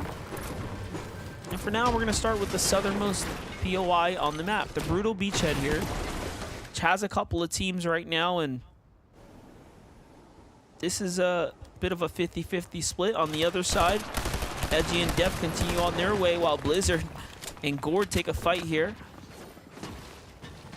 And we saw Blizzard and Gord at one point in the upper bracket when they were contesting Tayson and Iamzo here at P-Boys headquarters, but now they're dealing with the likes of Paco and Vorteca. It might all come down exclusively to drop knowledge, but Paco and Vorteca, they seem to have gathered what they wanted from this initial starting point. They're not going to pursue an early elimination or 2. Yuma lurking, though. How? He sees Cease and Jack moving in front of him, but it looks as if Cease and Jack already got the better end of this exchange because there's no Flinty. Yuma sprinting around opposite direction now. Seems as though he's escaped the clutches of Cease and Jack. Might get a chance to look back, figure out exactly what went wrong here for Flinty. And yeah, it's just gonna be Jack with the overhead view off the combat shotgun, just collapses onto Flinty. No Yuma to actually provide the support coverage he needed. And Jack still kind of hovering in this area here at Restored Reels. Not necessarily directly camping on Flinty's reboot card by any means, but could potentially be the strat, because if Yuma actually decides to circle back around and it's just going to provide another elimination opportunity for Cease and Jack, I mean, they're all for it, I'm sure. Yeah, I was getting the feeling that they're Still very much aware Yuma's nearby, so looks like they're moving with high alert. TK and Turtle Tavern here on the move right now, playing the western side of the beach. It's a great drop when you don't have players landing on top of you. We've seen Bakken Pars play this area a few times up and down his beach as one of their alternate drops. But no reason to worry about them at the moment. Oh, let's take a look at this given high ground here from Curve and Tyler. Geek and Velo obviously understand and see that there is a team above them. And Tyler setting up the Nitro, potentially go for the push, but no. Geek and company are not going to sit around and wait for that to happen. Still seems as if Tyler and Carver are at least moderately interested in trying to chase this one down, but depending on how far north on these outskirts they actually choose to move, keep in mind they might even end up encountering Oliver OG and Craze after a certain point in time. Or even Ziggy and Phenom, just some of those teams located a little bit more towards that northern outskirts. In fact, Phenom, Ziggy, they've got a good idea that there's, you know, shots fired. Let's see if we can get, you know, involved in this action at all. Velo, poor guy, just trying to escape, but Geek, he's gonna make the first move down, and Tyler doesn't get a chance to respond. A big hit from Geekstash to open things up. And then the follow-up from Velo there while all that unfolded, and they come out on top. And this, I was gonna say, this is not looking too good. Phenom is gonna come right on down. He catches Geek, who didn't even have shields yet, didn't really get to reap the benefits of his elimination there. He doesn't even need Ziggy, but Ziggy's here now. This should be all but over. And look at this, Phenom's already had 2 eliminations. This is gonna be their 3rd, so they managed to pick someone up not shortly before this. Oh, they might have actually stolen one of those elims from the hands. Yeah, from the hands of Velo. That's what it's looking like. That is a I was trying to piece tragic together. I'm like, dang, circumstance. they already have 2. But no, they stole some elims. That's part of the problem, though. You go for the chase, you never know who might get involved in the mix. I mean, 2 teams just instantaneously turns Called that, 3. called that perfectly. He literally was like, hey, you know, they land right there, and then bam. Yeah, Summit Base Camp, man. Summit Temple, that's like that eastern section of the map. But, hey, northern action just continues to pop off here. Noxy and Crisp trying to lock down Verge and immediately going, try and take out the floor from underneath him. Finally, success there for Noxy. Verge just sandwiched between a full team. Really not many opportunities to try and escape. And sure enough, it's all going to come down to that final lobby to see whether or not some of these teams that have been early eliminated MDF can actually come out big. But they're going to have to go out swinging at the very least. Yeah, everyone's got to put up a fight. Made it this far. Played through the grueling stages of the tournaments, uppers, lowers, long days, longer days for some. And here we have it. Jumping in with Short, Zypha now. Just outside the classic courts. This is a 2-on-2 battle happening right now. Another team might be thrown in their opinions here shortly. Give me a minute though. For now, Short deciding to play a little bit more passively, defensively down low. Normally we see them with the dominant hold and a bit more aggressive, given that they have a lot more experience than most of these teams in the lower bracket right now. But Snedo and DeQuinted are very, very much part of this community. They've been around for quite some time here. They've seen their fair share of FNCSs. Look at this though. Another team from the south now has rotated up alongside the outskirts, gathering towards the attention being drawn here due to the shot. So everyone here is in a very dangerous position. Oliver OG included, given that he's the team on the outskirts. And then there's another one wrapping wide here that I don't even believe they know that they're all near one another. So that fight might just break out right now. Sunita and DeQuente, they've at least got the process started, but sure enough, Oliver OG from behind just completely catches Sanito off guard, and now Zypha, sure, that's going to alleviate all the pressure that Sanito was once applying towards their walls. Craze as well, playing from a relatively split position from Oliver OG, but Oliver knows, hey, I've got the high ground, at least for right now. I know exactly where these two other teams are located. Craze, just go for the flank. And all the while, sure, Zypha, they're going to actually be forced to come to a complete halt here, actually opting to try and break open some of the walls of these pre-existing buildings that the map's providing. Oliver OG and Craze, though, just staying strong. Craze actually came back to play side by side, hip to hip here with Oliver OG even. And for good reason, MDF, because when there's this many teams surrounding you, you've got a little bit of damage. You might as well move forward, because now Oliver OG, Craze, they're gonna have a real opportunity to look back and essentially prevent all those teams stuck at Classy Courts from actually rotating inwards towards this next edge of zone. Yeah, if they want to make it difficult, they surely can at this point. But it's good that they moved out of there. They played their hand a little too soon, given that there were some teams, extra teams lurking nearby. Meanwhile, Source working on his architecture up here, trying to figure out a big base with visuals on all sides. Oh, you can't. Oh. I was gonna say, you can't leave your base open like that, but Source, you can't miss your shots like that either. That was perfect for him. And he's got the scope. Look at that, Mixon's there. Man, we've somehow relocated from Classy Courts to even further north. Now at Catcher's Cove, Noxie and Crisp, Sanito and DeQuented. They may have bit off a little bit more than they could chew. I'm not sure who started the chase from where, but matter of fact, the hand is both of these teams now could potentially just find themselves getting gate kept pretty heavily, and I think that's part of the reason why we see Sanito actually opting to just go fishing. DeQuented, same mentality. They know it's better off to just depend on floppers or something to get our white health back than try and make a push now, because teams are just going to hold us on the edge. Yeah, their position went from bad to worse as they went way deeper into the storm there. Now you have teams like Oliver OG, obviously Crisp there, who's going to start setting up on the outskirts. It's going to get interesting real quick. What's happening down here for Verse and Redux right now? Sitting on the cactus. Seems like a little box fight might have broken out for this one. Yeah, look at the messy builds there. Either way, they're going to start moving now.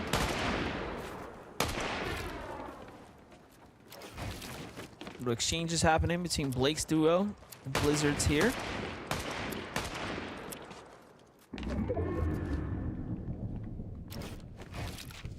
Looking like Blizzard just trying to pay more attention towards the teams that might be located a little bit closer, hoping to try and utilize that flaming boost hoop slightly west of their position, or even just teams that are coming out of that weapons bunker. Keep in mind,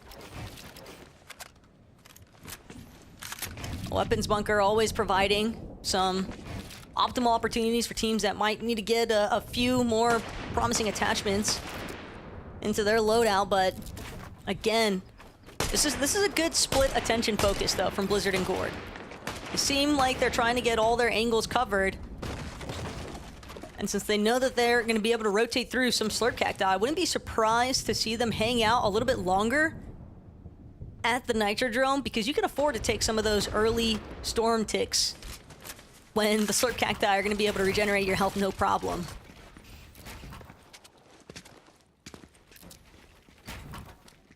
Look at Macwood. Again, looking to try to exchange with these duos. You have the Blizzard duo right there. Now you have a fresh duo rotating behind them. See how quickly they base up here. Not too sure who that was. Jerry's fire. It's going to put them on high alert right now. And there's another team coming from behind them, so that could kick something off big here on this southern part.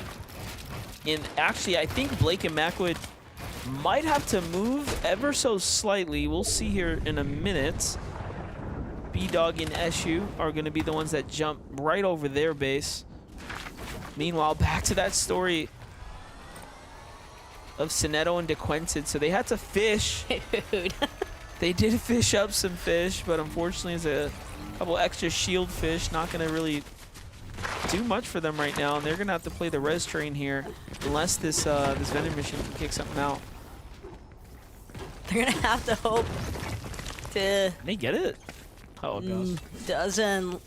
Oh, looks like they're able to use. Yep, a couple of med kits, mending machine, but I mean, at the same time, MDF, when your only med kit is coming from this far away from zone, storm sickness is going to be a very real concern for Sanito and DeQuented at this point. And that's if we're not even factoring in the rest of the teams that are likely going to be able to hold these two at bay from entering zone in the first place. Oh, luckily they do find some Nitro Splash. That'll help significantly here. But look, Davery's Rain, Jerry's Fire, on the move right now, forcing their way, pushing through B-Dog and Eshu, who they saw, by the way, flying head over them. Both teams came out of that zone, so I'm assuming they were fighting somewhere back there, and this is just a chase continued. In the end, though, Rain and Fire come out on top right now.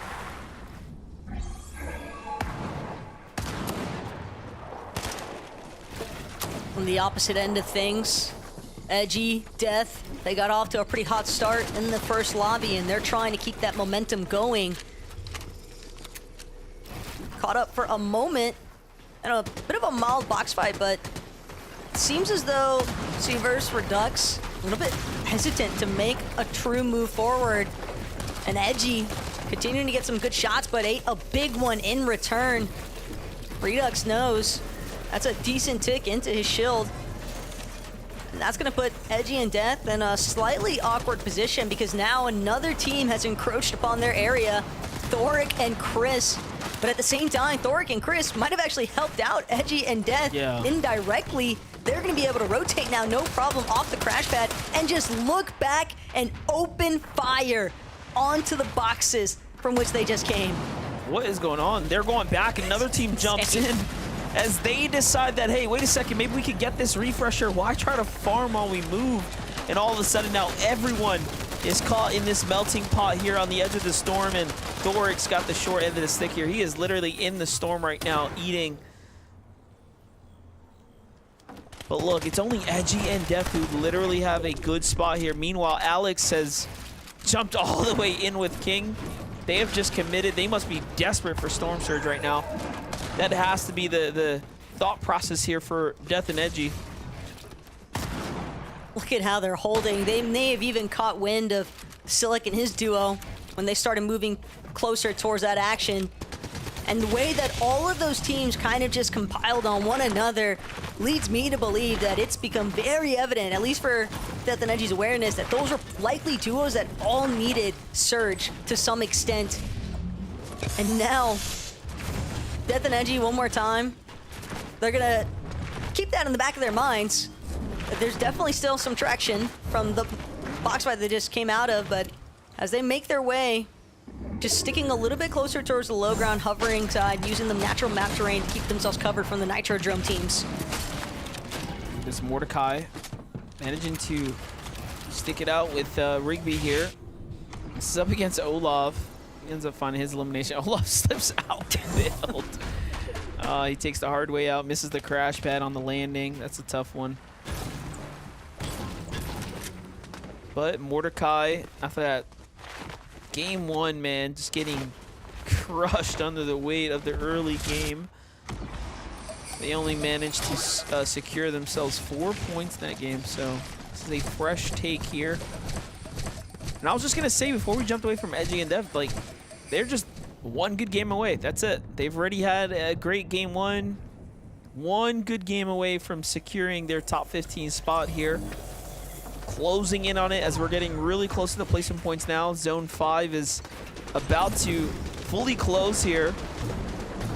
And then 6 is going to start pushing players across, cutting the field in half, doing all the good stuff we love. Here's Chris and Thoric into the box. 2 eliminations. Can they make it a third here? It is very likely. 20 is sticking around the cactus. What are you doing? You hear the team coming and you see your teammate jumping out of there. And he was just a little late to the punch there to pull the trigger.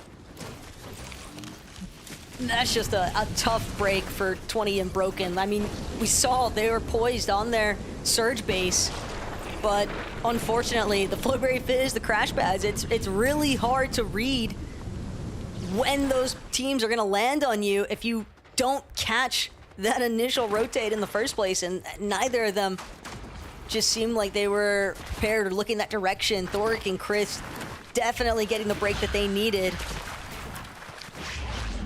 As far as their surge damage is concerned, that is going to put them back above. But again, teams now starting to collect a little bit west of Restored Reels, starting to pull closer and closer to Grim Gate. River of Styx, these underworld dashes now coming into effect, and Blaha tries to get some shots going onto a team in the distance, but left the wall open a little bit too long and draws in some fire from elsewhere.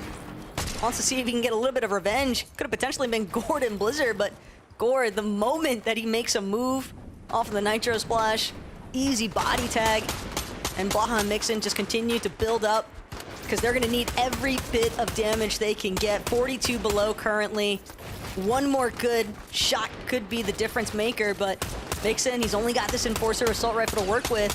At least he's got Thermal Scope on it. Gonna make it a little bit easier, but not quite as much damage as just DMR potentially provide. Still at 30 and just barely below 10. Yeah, these tags he's getting are definitely important. They're keeping him right there in the game. But he's going to have to go the distance here and now. And this is where you start to make the big decisions here.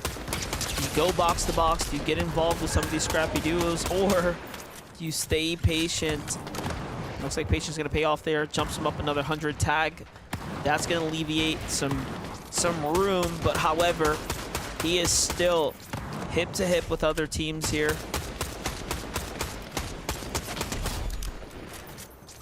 But look at what we're watching. Mixon and Blaha actually turning on the gas right now, finding their opportunities, getting their refreshers. These are very, very important, very special pickups right now because now they're setting themselves up for the end game. They're setting themselves up to play for a good spot, for the ideal spot.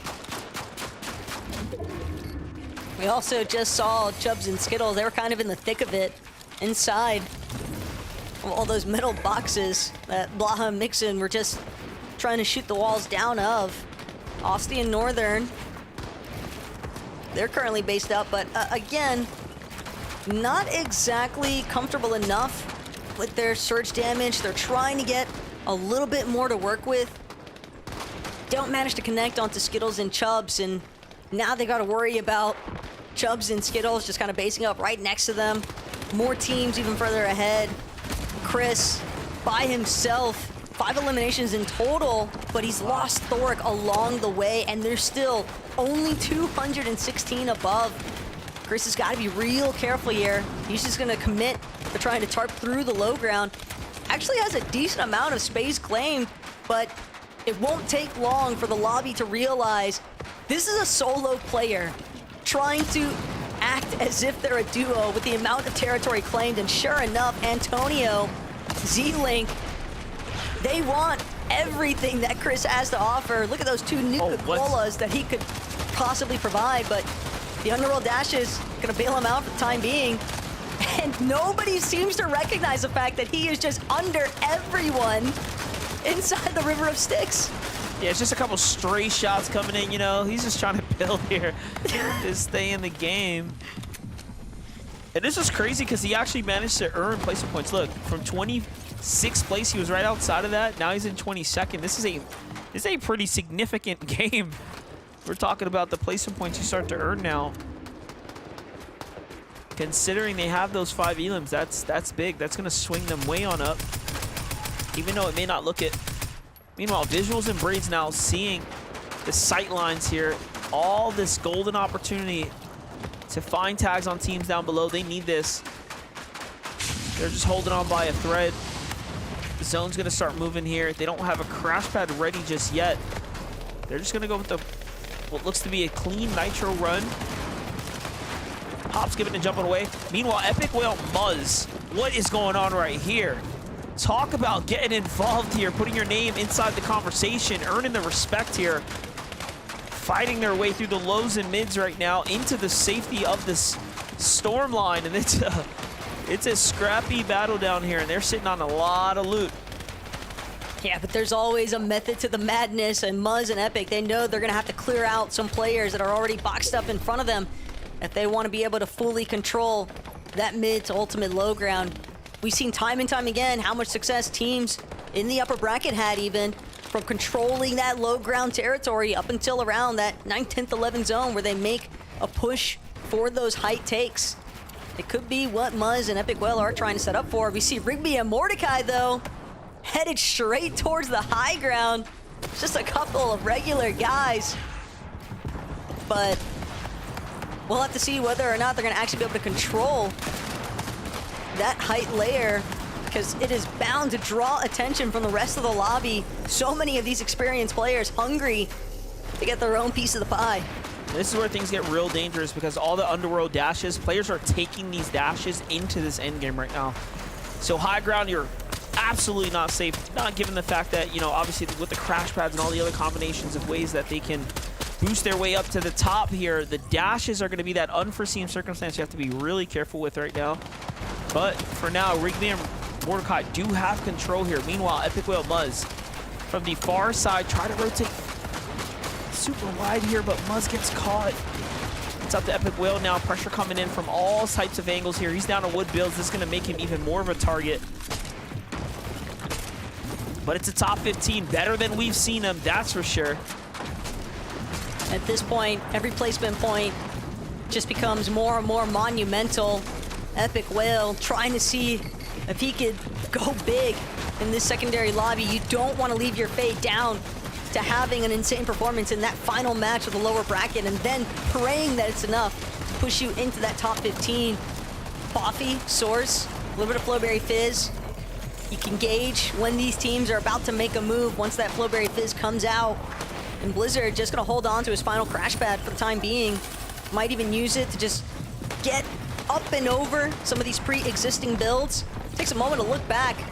And there are wood builds flying up every which way, but no real opportunities for shots to take place just yet. And Mordecai and Rigby still holding strong on the high ground. Keep in mind, they're a team that's won in Victory Royale in the past, in our earlier weeks of the open calls, but Trashy threats one more time from the low ground, but Trashy completely caught off guard. Oliver OG gets the better end of the deal.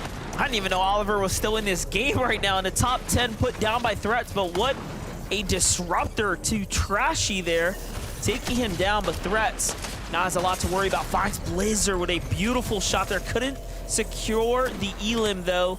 Those are going to be some potential lost points here. Meanwhile, Source from up top has to come down now. 11 builds. Working his way past these old builds, and some of the recycled structures have definitely worked out well for them. And they're very much aware that anything can happen. Look at them playing safely here. Meanwhile, Braids and Visuals might actually be the team to win from the low ground here, given how much HP they have right now. If they can secure this next fight without taking too much damage, we're going to see ourselves in a real situation here, because Source hasn't come down just yet. They might be giving Braids and Visuals a little too much time to get comfortable. Here it is, a clean 2v2. They land a first tag and they trade on both sides, but nothing too good. And Source going for it, losing track of his teammate. Poppy's hurt. It's all going down right now. Braids secures the high ground. This is exactly what I was afraid of. That Source didn't have the map, but you gave Braids too much time. And now, one shot, and it's the right camera angle for Source to win the game. Such a close one there. I know that Source and Poppy had to be sweating, though, by the end of it, because it really did look like Rage was going to be able to actually steal that one from up and under them. But hey, at the same time, though, once they saw them first overtake that high ground, there was really no one left to try and contest them for it. And honestly, just a really excellently timed shot there from Source. He knew he could not afford to miss, because a Victory Royale at this point is practically going to ensure you a very solid position inside of that top 15. So it couldn't have come at a better moment than the penultimate game before we close out on semifinals for this weekend. Yeah, one thing you got to be really conscious of is you know, this making that decision too late. So when I'm noticing Source and Poffy kind of sit around allowing visuals to get these, you know, siphon materials, right? The refreshes here, that is dangerous territory you're messing with right there. But in the end, Source and Poffy do pull through, and he's excited. He was happy. Love to see the reactions right there. And that should secure them a top 15 pretty much right there. Source and Poppy playing very well. Game 2 in the books now, Taco. Yeah, he heard us earlier talking about, hey, you can't miss those shots, and guess what? He didn't miss the one that mattered most, so big congratulations to them, but it's now down to Zeke, Vivid, and Kelly to let us know what's up before our final match of semifinals.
What is going on, everybody? Welcome back to the FNCS Fortnite fam. It is great to see you once again. That was game number 2 of the lower bracket. Going over to Source and Poppy, who got themselves a 7 elim victory royale. A couple of notable things about this duo that you may not know. These guys actually formed for semifinals. And not only that, but they've only made finals so many times. This is so big for the duo, right? To come together and basically like the 9th hour and just be like, hey, do you want to play together? Yeah. Oh, hey, are we also going to finals? Well, Viv, that sounds pretty good to me. What is going on in NA this season? I mean, can we talk about it? There's just so much drama.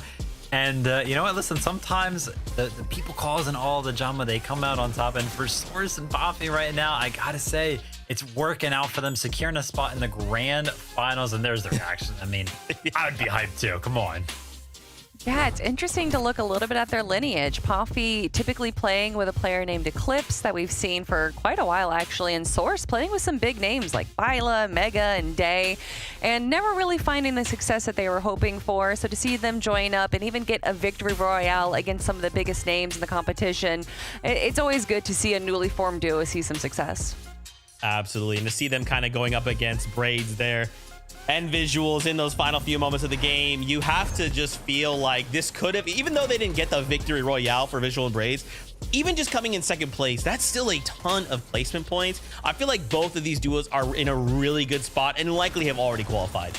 Yeah, it's huge for Visual and Braids there too, because they got 19th place, 0 eliminations in the first game, so it wasn't looking too good. But again, Zeke, you mentioned it earlier. Listen, one game can seriously change the narrative for any of these teams. That's how many points are on the line, especially, Kelly, when they start racking up those eliminations. It's huge. And just look at Braids there, literally almost 1v2'd him, and you could tell that that was quite a feat indeed, but a great run from that duo. Hopefully we get to see it in Game 3 as well as the grand finals, but it's not just over yet. Of course, we have to look at the leaderboard, see where our current threshold is, because only 15 teams, Zeke. I'm going to keep saying this. 15 is the lucky number. I know. My stress levels are through the roof. Before we look at the standings, Vivid has done some mental math for us. Okay, Vivid, what's the kind of rough number we need to be in the top 15 points? So 15th right now is 56 points, right? So, you know, we're averaging 28 points a game for that 15th spot. If you add another 28 onto that, it's looking at around 84 points. So keep that number in mind. Again, it can change, just a rough estimate. But yeah, I'd imagine kind of like the top 5 right now should be feeling pretty confident. I am looking over at Death and Edgy. Them qualifying for grand finals could potentially, cause some drama. We know that they were contesting Mr. Savage and Mongrel, so we'll have to keep our eyes on that storyline over there. But Visual and Braids, 86 points. They might have done enough with game number 2. I'm sorry. You know what I like to see is Turtle Tavern, man. This guy has been competing for so long, and to still see him competing on such a top level just warms my heart a bit. And also what warms my heart is to see how far these teams can jump up. Noxie and Crisp literally in last place after game 1, jumping up 42 spots, just showcasing you can't count anyone out. It is still anyone's game to make it into the top 15. But of course, we have to talk about the EU duo in Blaha and Mixon. Yeah, I mean, it would be incredible for them to go ahead and clutch up right now. Semifinals lower. They've got one more game to go ahead and prove it. 74 points is what they currently sit on. I'm not gonna lie, I'm not feeling too confident if they get 0 points in the next game, but so far I was looking at their eliminations throughout the game, and I don't think they actually picked up any early elimination, so I would imagine that they were not contested that game, so that's something to think about. Okay. Now we've only got about a minute and a half here. Let's go look at the bubble. All right. Take us to the top 15. Let's see who is there right now and who is just on the outside. I want to turn your eyes to 14th place, Buzz and Epic Whale. They are not safe by any means. They have to have a good game and put down some solid points if they want to hold their position. So they're sweating. I'm sweating for them, right? One more game left to do. I mean, this would be incredible if they were able to pull this off. I mean, look at their damage threshold. Clearly the issues that they were having on the early game has been fixed. Yes, they're still not being able to break into the finale of the end game, but the possibilities there, man. This is Epic Whale. At one point, he was the back-to-back winner of NA West. I am putting it out there into the universe. I'm raising my hands up like everyone on Earth giving Goku power right now, because I want to see Epic Whale make his way into the grand finals. And you got to think it's doable, right? Again, we just need a good game. Right now, we are sitting inside that top 15, but we need to have a good game to just hold on. One game left to go here from the lower bracket. Is only the top 15 that will move on to next week's grand finals. Fortnite fam, buckle up. One last game here from semifinals. MDF, Taco, over to you. That standing, that leaderboard really giving us the old storyline right in front of us. Muzz and Epic Whale being that team that has just been right on the edge, but Blaha mixing the comeback story for them. Just a horrendous upper bracket performance into a great lower so far. I mean, what do you got for us, Taco? What do you think? Hey, it happens to the best of us, but yeah, Muzz and Epic Whale, they've really got to make sure their power levels are over 9,000 for this final lobby, because Monster, this is it. You either get your seat on the battle bus for grand finals and you're inside that top 15, or you are sitting out. You are waiting until the next FNCS event occurs, because Globals is also on the line on top of Grands. One last game to do it. Let's see what happens next.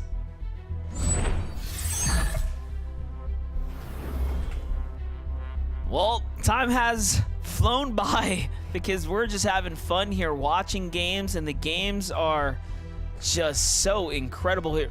Lower bracket, game 3, the final round, the final opportunity to secure your seat into the grand finals for next week is right before us. I mean, I don't really have any bold predictions right now other than the fact that I think everyone we've seen do well, I think will continue to do well. I do think Blaha Mixin have what it takes to continue to stay consistent. I feel like they're locked in right now, and it's very clear that they have somewhat of an edge. Noxy and Chris with the comeback story from the bottom of the barrel up to a 42 place jump. Seems like they figured out, you know, what went wrong in the last game, playing a little too ambitiously in the early game, dialed that back a little bit. And here at the Brutal Beachhead, we finally see this fight actually unfold. It was 2 games of what looked to be diplomacy, but this time no more nice guy for Revise and Tahi. Tahi's going to be the first to fall in this duo, but gets a trade-off. To King. Revise? Oh, he nearly had it. I thought for sure that initial shot was going to save the day there for Revised and Tahi. But he just comes up short. Literally 1 HP and a dream here for Silic as he continues to keep Kingaling involved. Now making his way towards the reboot van, but again, still plenty of action that could potentially take place. Redux and Seavers, they've got the audio cue of the reboot van. Even if Silic manages to get it off in time, he's going to commit, but he's not going to be able to make it. So Silic, a very short-lived victory off of closing that one with Revised and Redux. Seavers, they've now got this segment, or this section, I should say, of Brutal Beachhead to themselves inside of the warship right now. I was just thinking to myself, like, Redux and Verse kind of popped up in that last game. Saw him in the end game make these 50+ points. I would have let him actually pick up the teammate. I'm not even going to lie. Yeah, it was so close. You know, you're right there. You know that these points mean everything. I'm just going to let him pick it up. It's a valid takeaway, but maybe the thought process there for Redux and Seavers is that if they give him that little bit of extra time, that might also provide the extra time for another duo to come into the mix, which could potentially work against them. Because when you're playing that close to the bubble, every point counts, and they'd rather just not risk their potential to place later on. Evan bashing through. The split angle approach is going to work out so far. Messi not going to be able to continue. And this one is now Evan and Flappy. They've got to be real careful how they actually choose to move here. We actually saw Flappy after game 1. He was leading all players as far as elimination counts are concerned, but now it's down to his duo to seal the deal. A little bit closer than what Evan probably would have liked it to be, but the fact of the matter is, he came out on top, and so now they'll be able to go get the revive off onto Flappy, and these two will be able to continue their push here in match number 3. Evan moving like he playing 0 builds right there for sure. Just ready Carillion and Stepperoni pushed in onto Blake and Macklin right now. Blake with the disengage back to his teammate. The first tag as well. The cone comes in. Carillion knows exactly what he's doing. However, wants to pause to go ahead and heal.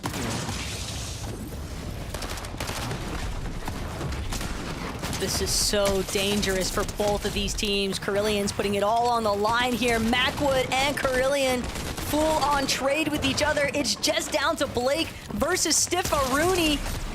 If they have any hopes of making this one work, and Blake seemingly better end of this exchange, he's got to chase this one down. He knows just how low Stepperoni actually is, and sure enough, Blake delivers just in the nick of time. Macwood and Blake weren't probably expecting that early company here at Redline Rig, but another team pressing into where this box fight just took place. It is a full disengage currently for Blake and Macwood. They're likely gonna have to forfeit going for that machinist medallion, but at this point, they're just trying to live. This is crazy because Macwood's on foot right now. They know this is the weekend of two of the duo, and Blake just peeled off right now. I didn't even see him look back and fire. I'm not sure if he's thinking like, wait, I'm just gonna stay alive. Like, this is the tournament run right here, but Macwood slips out somehow, and he might have actually just gotten just enough distance. That's crazy, and meets back up with Blake inside of the silos there. Whoa. And turns out they already had the medallion to boot.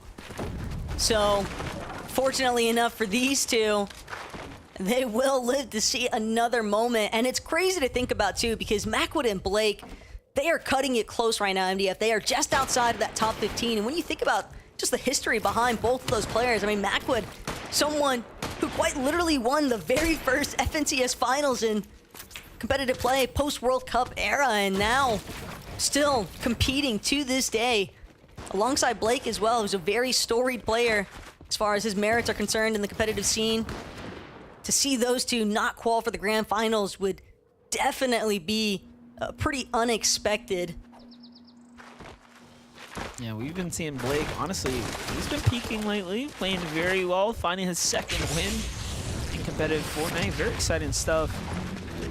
He's doing alongside Macwood, playing with one another for as long as they have as well, just building up that rapport as a duo. Very fun to watch, very fun to root for. But right now we have WTJ's Antonio, Z-Link here, a little bit of high ground. Not content with sticking around here, though. They want to get closer to the action, so they just are on the move right now.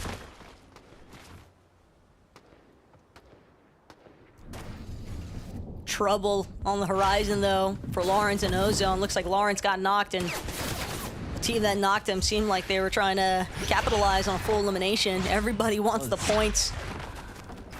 That's for sure. Those are points that Muzz and Epic will definitely need, too. They want to keep building upon their position inside of that top 15. They may be in 14th place right now, so everything and anything will count at this point. It's the last game, y'all. If you're just tuned into the lower bracket here, we played the first three of the upper bracket before going on a short intermission and returning back, allowing the players to reset, gear back up, and get their last and final opportunities for their big grand finals here. Cam and Minish are one of those teams that are having their first chances at this bat here today.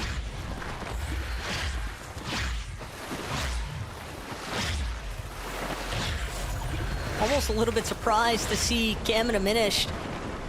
They don't really want to, the risk versus reward scenario, just not really worth it for them. They know what kind of troubles lay in front of them if they take too long hovering around that underworld. Because even if they win that initial elimination exchange up against the other duo they were dealing with, doesn't necessarily mean that things are going to pan out entirely in your favor. I mean, we've already seen numerous instances in this final lobby, Monster, where a player or two have found the knocks and eliminations they needed, only to immediately be third-partied after the fact. And I think for Cam and Minish, they just recognize the fact we just need to get to zone. We need to get situated and positioned to actually get our surge damage where it needs to be so we can focus on our rotates.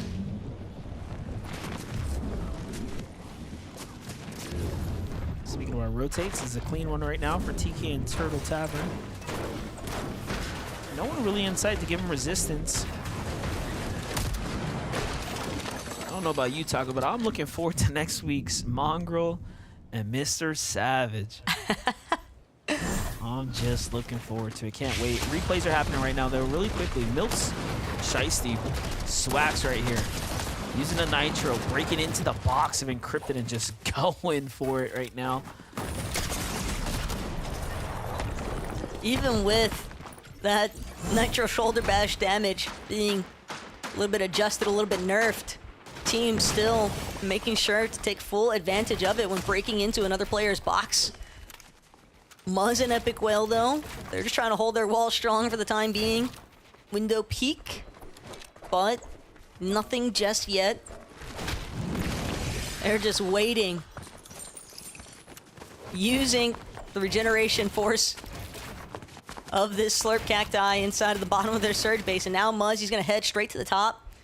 Healthy enough now that he'd rather just try to scope out where everyone else is at, see if he can apply some pressure, get some more Surge damage online. Surge is definitely something that they have struggled with, and that's not to be unexpected considering that they are a team that lands relatively far north on the map. And when you're at Lavish Lair, uncontested, it can be difficult to find the damage you need to have that solid transition from your mid to late game. Yeah, mostly because you have these other teams, you know, in the southern areas being way more, you know, risky with their exchanges, having the freedom to even be able to take shots like that. It does affect the bottom line a lot. In fact, this zone is coming pretty far south right now. Let's see how it's going to work out. Back with Cam in a minute, just from one fight onto the other. We haven't seen him have the ability to actually secure an elimination. Could this be the first? But it's going to have to come off the clutch here of Cam. We've already seen Threats and Trashy be in a very tight situation before just last game. Trashy had to come in with the save. Now it's up to Threats to do just that. Can he pull through right now? The thirst comes in for Cam. Cam's got to be careful, though. Should have made the edit when he had the chance to. Goes for the pre-fire instead, and it was a great tag there. Problem now for both of these solos is the fact that other teams have had the opportunity to hear everything that was going down and move into the vicinity. Threats still trying to see if he can get some leverage over Cam, but at the same time, gotta be really careful with whether or not he wants to even continue this exchange. Actually heading a little bit closer. Don't think he's gonna opt for this reboot ban just yet, though. Knows that there's too much attention local to his current spot and keeps trying to move further and further away even. But Threats and Trashy, when you think about where they're currently at on the leaderboard, 144 points MDF, and we're looking at a rough estimate of around 88 for top 15. Threats and Trashy, they should be more than good to go here. Yeah. So they're in first. Threats, They're in first right now. They're not worried, but for Cam on the other hand, and Aminished, that was definitely a bit of a rough look as far as some of the fight exchanges that they're willing to go for, but I think it's largely just the result of teams not wanting to find themselves stuck underneath that surge damage threshold later on. Yeah, all things considering, Threats could have totally threw their opportunity out the window. He could have said, hey, we qualled, I'm gonna sit right here, and it is what it is. You know, but he decides to really take this game seriously and, you know, work for his best performance yet, even coming out of the lower bracket. No, I like seeing it, because even at the end of this tournament, after these 3 games, you know, pro players are going to celebrate their performance. And if you finish first, that's going to create a statement for yourself, for your duo. And that's going to help set you up when you know, kind of lean your way into grand finals and start deciding where you want to drop, right? For sure. And, you know, just touched on the fact that, hey, we're looking at roughly 88 points, right? Mixon and Blaha just underneath that. A little bit less of a point disparity to build up towards, but again, you're looking at teams like Davriz, like Jaris, that are just probably a little bit more desperate for the point situation to swing their way. I mean, at this point, eliminations really do count, and having a really solid placement as well. So many of our bubble teams, though, just trying to see if they can establish themselves in these southern sections of the map.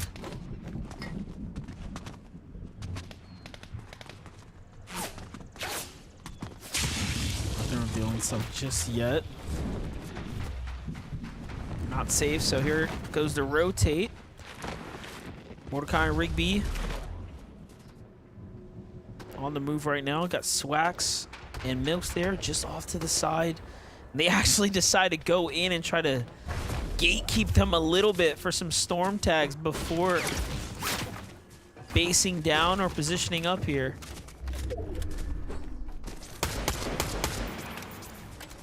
Tough, though. It does cause Rigby a little bit of his shield.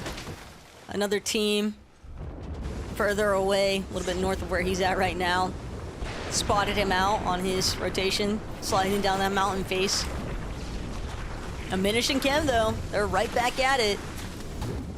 Definitely looking worse for wear for the time being, but we've seen teams come up big in circumstances like these before, MDF, and it's really all down to just how well a Minish and Cam can actually recover from some of those mid-game hiccups. Is a Minish, probably the main priority right now is just trying to get some material in general. They need a lot more mats if they want to try and have a successful push later on.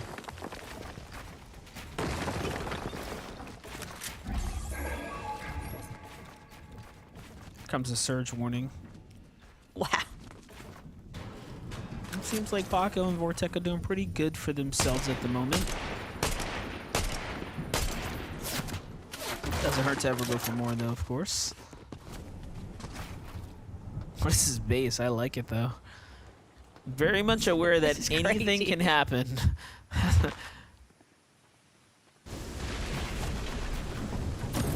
Here's a real question. You think those cones in the roof came out before the Rift Island or after? Like, were they conscious and cautious no matter what? I want to say most teams that are aware of where Rift Island is at would probably throw those cones up, but at the same time, you never really know, because we have seen a couple of offhand circumstances, right, where players haven't had the cones over their head and then they just get domed for it. So it could just be, you know, you learn firsthand from experience, right? So, man, this is tough, though, for Braids. Fortunately, didn't manage to get a few metal boxes around this slurp cacti. Kind of surprised, even. But the moment that his shields break, Kaizen, Commander, you can expect them to try and pressure. But the way that Braids is playing this, you would think that he's a duo, not a solo. Shields have been cracked, though. Now, Kaizen, Commander, trying to make a move. But Braids doing what he can. He needs more damage at the same time, though. He only had a handful of those small shield potions left over. And he's going to need at least 2 or more successful shots. But Kaizen and Commander, they are playing this so passive. Given their circumstance, you would think that they'd want to get more aggressive, but maybe they just fully understood the fact that we're good as far as Surge is concerned. And not only that, but we've only got 4 points, so we really need to make sure that we don't get clipped early on, because then it's just going to fully compromise our chances at a strong placement in the late game. Speaking about that strong placement, Muzz and Epic Whale are still alive right now. And they found themselves a nice little base here inside the storm, nice and safe in the zone here. The damage, though, they're starting to slip further and further below, so they do have to pretty much remain active at this point.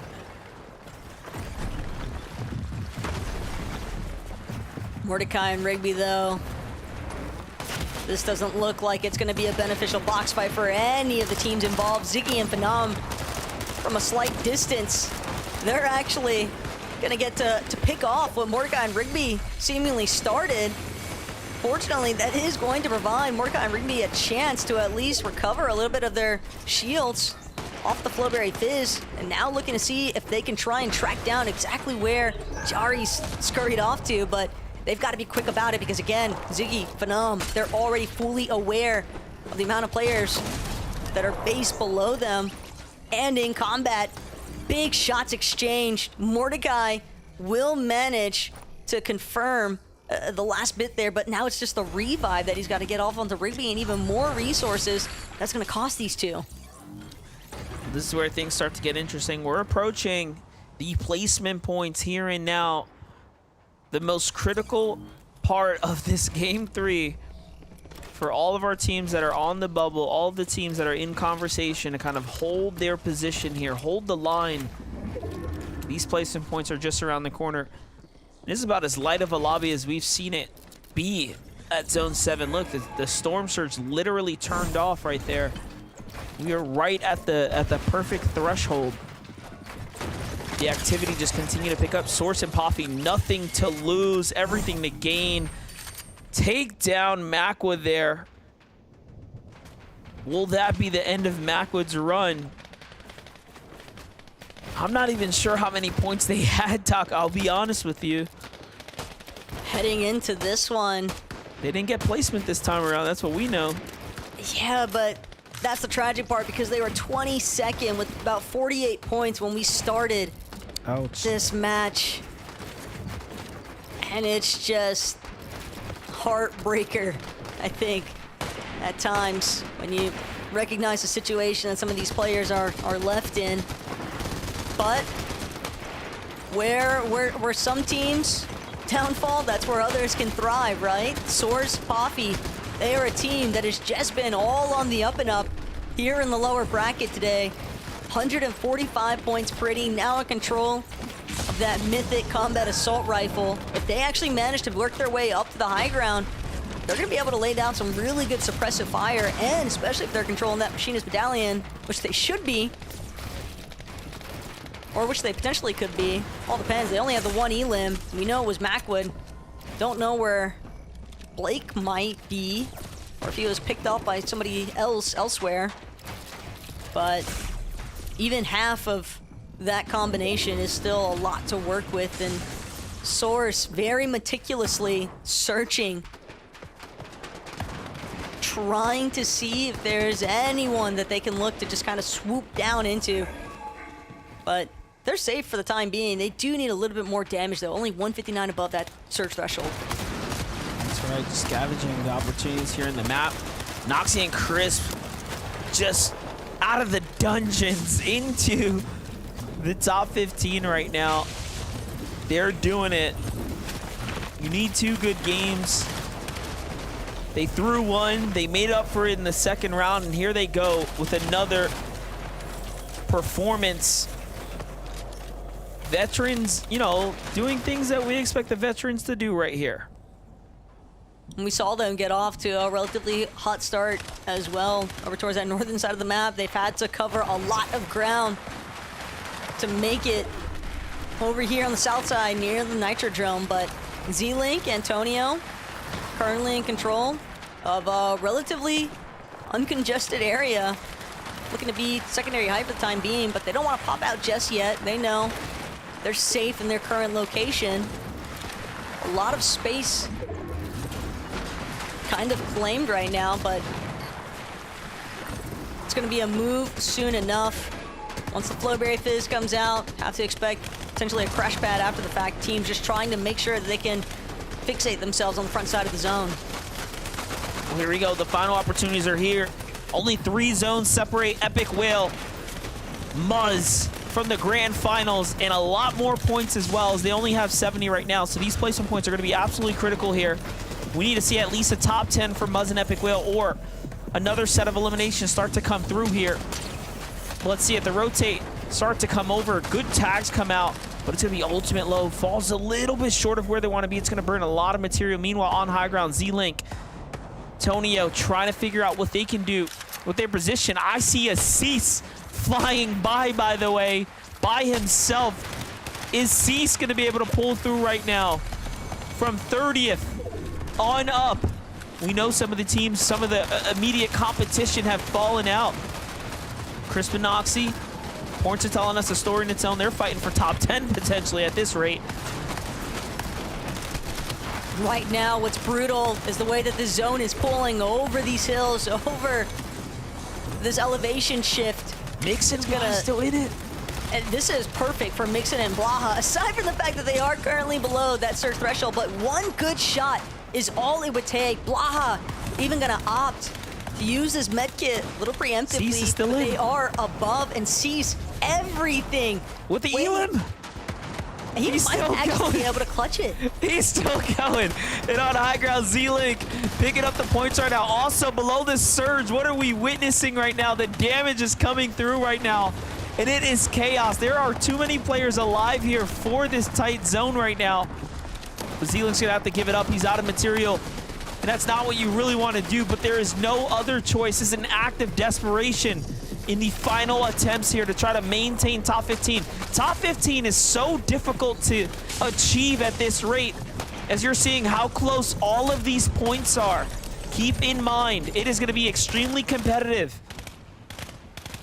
Fortunately enough, though, I think Z-Link and Antonio had enough points, but Epic Whale and Muzz Muzz is still just going. skirting over. Muzz, he's hiding out inside of the cone. No one has spotted out this solo just yet. He has exactly one build that he can afford to make. Oh my Crash gosh. pads up, just Oh my trying gosh. to bounce up the Oh my up-down gosh. tactic here from Muzz.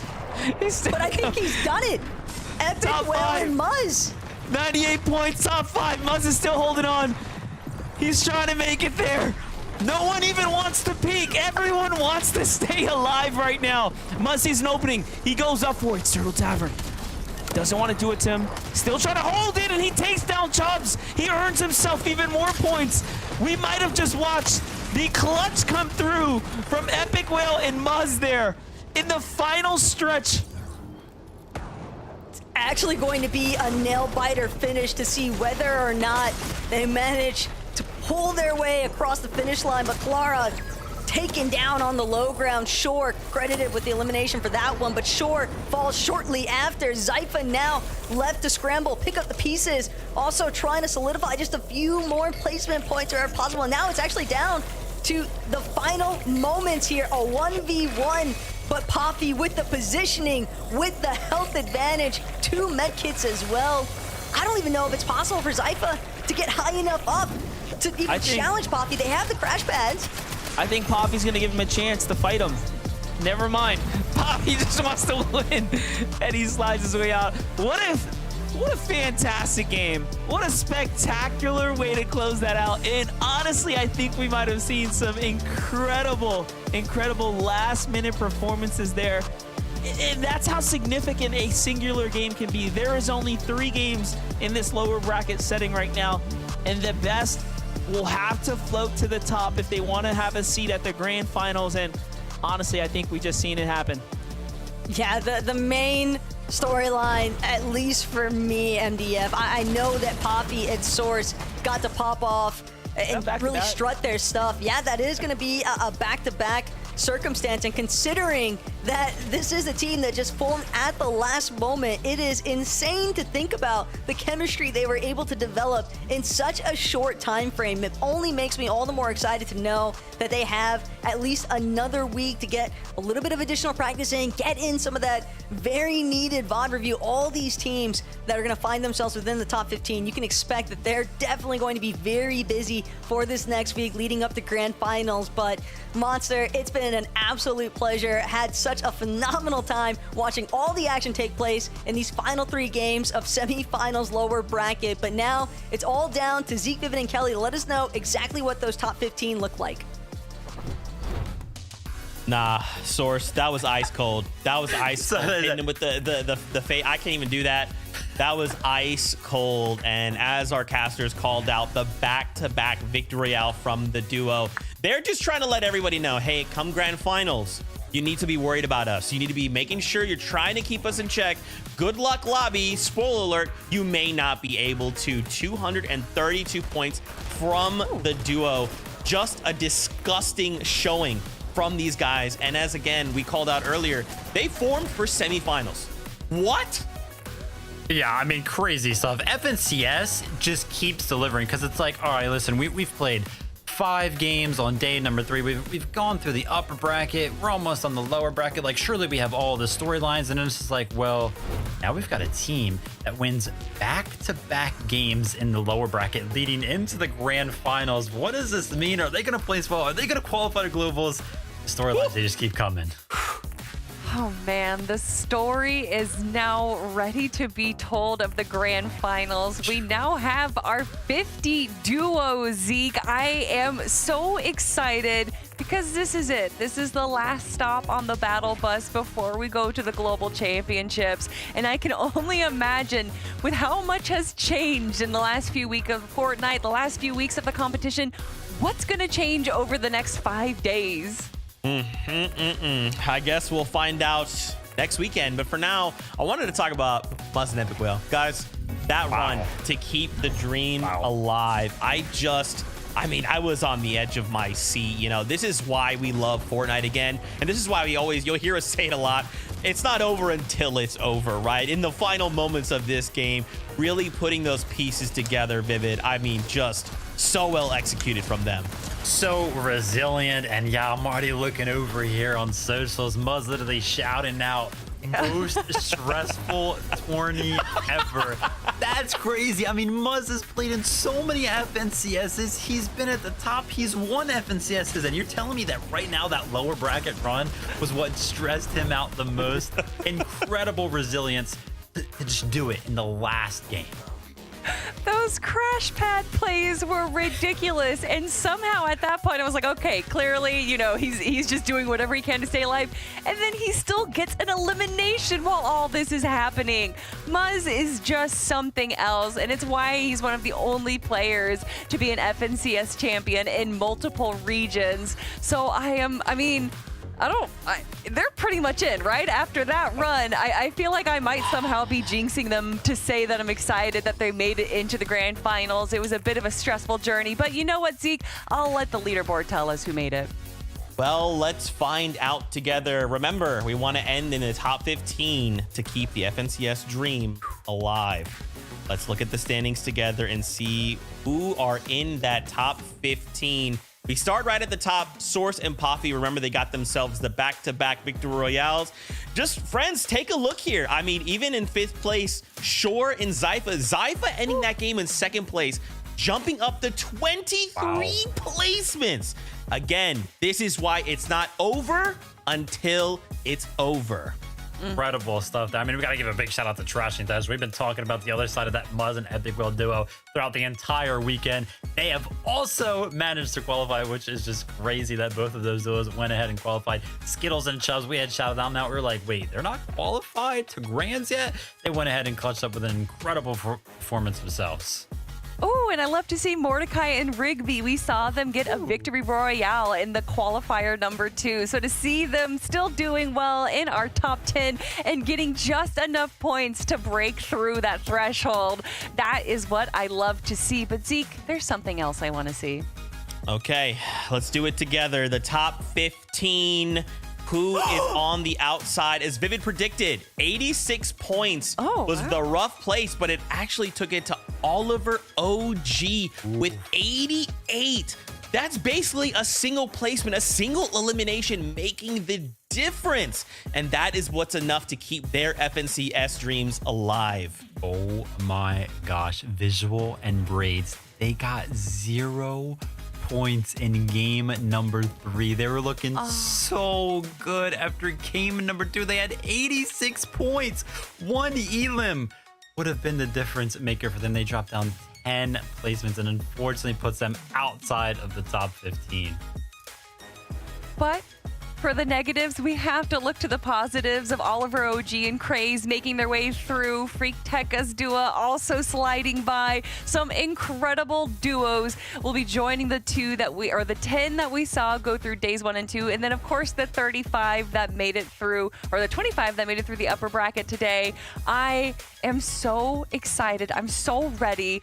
Honestly, after that 3-week break, I was like, can we just skip the semifinals and go to grand finals now? But I'm so glad we did it because these semifinals were absolutely amazing and it's just made me so much more excited for what's going to happen next weekend. Yeah, and just a small call out here. 12th place Blaha and Mixon also made it through. Remember, Nice. upper bracket, they were in 50th place. They could not make it off spawn. And here in the lower bracket, they make grand finals. We do have a little bit of a treat as well. As we start to shift the conversation, we have an interview with some of the players from the upper bracket. It is Victor, it is Paper. Boys, welcome to the FNCS broadcast. You guys, how are you feeling right now? Is it going on right now? Hello? Yeah, It you're is. live, bro. What's Hi. up? Oh, hi. We're feeling good. We're happy. That's good. I saw for a moment in that last game, you specifically had a moment where you're like starting to smile and then you just got ice cold. You were what, like, walk me through what that moment was. Why did you not allow yourself even just a moment to just live in that moment? Well, I think it's because I'm more so of like a nonchalant person, so I gotta keep that energy on, you know. So like I started smiling for a second, and I just had to lock in real quick. Okay. So Victor's nonchalant. Paper. We know that you're usually pretty energetic. So how did this duo actually form? Right, you guys are a brand new duo for this major. My man's Faxity put us together. Shout outs to him. I took a chance on Victor because he's such a young gun, and I took him under my wing to teach him the game. Nice. I like it. I mean, you say that he's a young gun, but this is your 5th FNCS finals, right, Victor? So what do you think it is about you and your ability that keeps seeing you come back to the grand finals? I think I'm a very good fragger. I think that's why I can play with anyone in qual to any grands. Anyone. Yeah, any good IGL I can play with. Any good IGL. Yeah. Oh, It's Victor V. Victor V. okay. So how now that you guys have formed, you guys have kind of pieced this together. What role are each of you kind of playing in this duo, right? Like, how are you guys kind of covering for each other? Because you guys have some synergy that a lot of duos, they really wish they had, but you guys just seem to naturally have. I think we just run it down on everybody fearless because, he's a dog, I'm a dog. I am the leader, but I try to get him to try and lead too because Nice. And obviously, listen, qualified to grand finals. What's going to be the goal there? Are we looking to win? Are we looking to qualify for globals? Like, where are we aiming for? The win, of course. We're looking to win it. I love to hear it. I want to hear it again when we get into the grand finals next weekend as well. But of course, I'm sure you guys have a lot of prep or maybe even some relaxation after the craziness that was the final day of semifinals. But where can people find you online? Do you stream on Twitch? Yeah, I stream on Twitch at It's Victor V, and my Twitter is VictorV_. What about you, Paper? man, y'all know me. Worldwide. I don't even need to say it. Oh, there you go. Before we go, Victor, I want to give you a moment because this is kind of like a really big moment for you in your career, right? You really pulled off this amazing win. You're going to go into grand finals, and now you're going to look for your shot at the global championships. Paper, we've known, we've seen, we love. But why should everyone love you specifically? Cause I'm such a good guy. I'm a good fragger. I'm just that guy, really. Paper, you vouch, right? You vouch. That's correct, right? Yeah, I vouch. He's a good kid. I vouch that. Awesome. Guys, thank you so much for stopping by. We really do appreciate it. Congratulations, and we'll look to see you in the grand finals. Thank you. Thank you. Awesome. Oh man, so wholesome. And just to have Paper in the background, just like being Paper, What a great guy. What a great guy. Man, so as Kelly kind of talked about, we know the 50 duos. They'll be going to the grand finals. We'll have a little list here to pull up just to give you guys a full look. A little list. This is a big list. It's just a little list, not a big deal. Any duos you guys want to just call out? We don't have to get too in detail because obviously we've got next weekend to do that. But any names you guys want to just throw out there? Listen, I'm looking towards grand finals. I want to make an early prediction as to who or how I think the grand finals is going to go down. I think Peterbot and Poyo are looking too good right now, but I think Acorn and Cold want to take back the title. I think we're going to go down to a very close 12-game series, and I think it's going to be decided in game number 12 between Acorn and Cold or Peterbot and Poyo. That's what I want to see. I really have a problem because my eyes immediately went to Reen Ritual and Batman Moving Rapid. Yeah, natural. I talked about it earlier on in the semifinals. I really do think Peterbot and Poyo are just posed to get the back-to-back FNCS wins. Obviously, though, Acorn and Cold have proven themselves that they are not done yet after the Major 1 win. But after all the new teams that have joined, even these lower bracket teams that we're seeing right here, these are some heavy hitters. Of course, Muzz and Epic Whale, Source and Poppy, and we got Baka and Pars in the top right corner. But I'm looking to Kanata and Cooper on this page. We saw where they were, or actually where Kanata was a year ago, saying, I just want my first FNCS win, and he did that in Major 3. Can he do it again with the global champ of Cooper? I think it's possible. Interesting. You throw a global champ, and you know what? There's another global champ that's kind of flying under the radar. It's Pink. It's Miro. I feel like we've not given them their credit in the sun. And next week, we're going to look to make sure that happens. Fortnite fam, as always, thank you guys so much for doing with this. Without you, this doesn't happen. We just get to come together, watch Fortnite, watch crazy clutch moments like we've watched all weekend long, not only here, but in EU as well. Next weekend, we are back with the grand finals of Major number 3. Only 10 spots going to the global championships. If that's not stressful, I don't know what is. We can't wait to see you back next weekend for that. So until then, as always, we love you. Keep yourself safe. We'll see you on that battle bus. Beep, beep. Beep, beep.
Bang.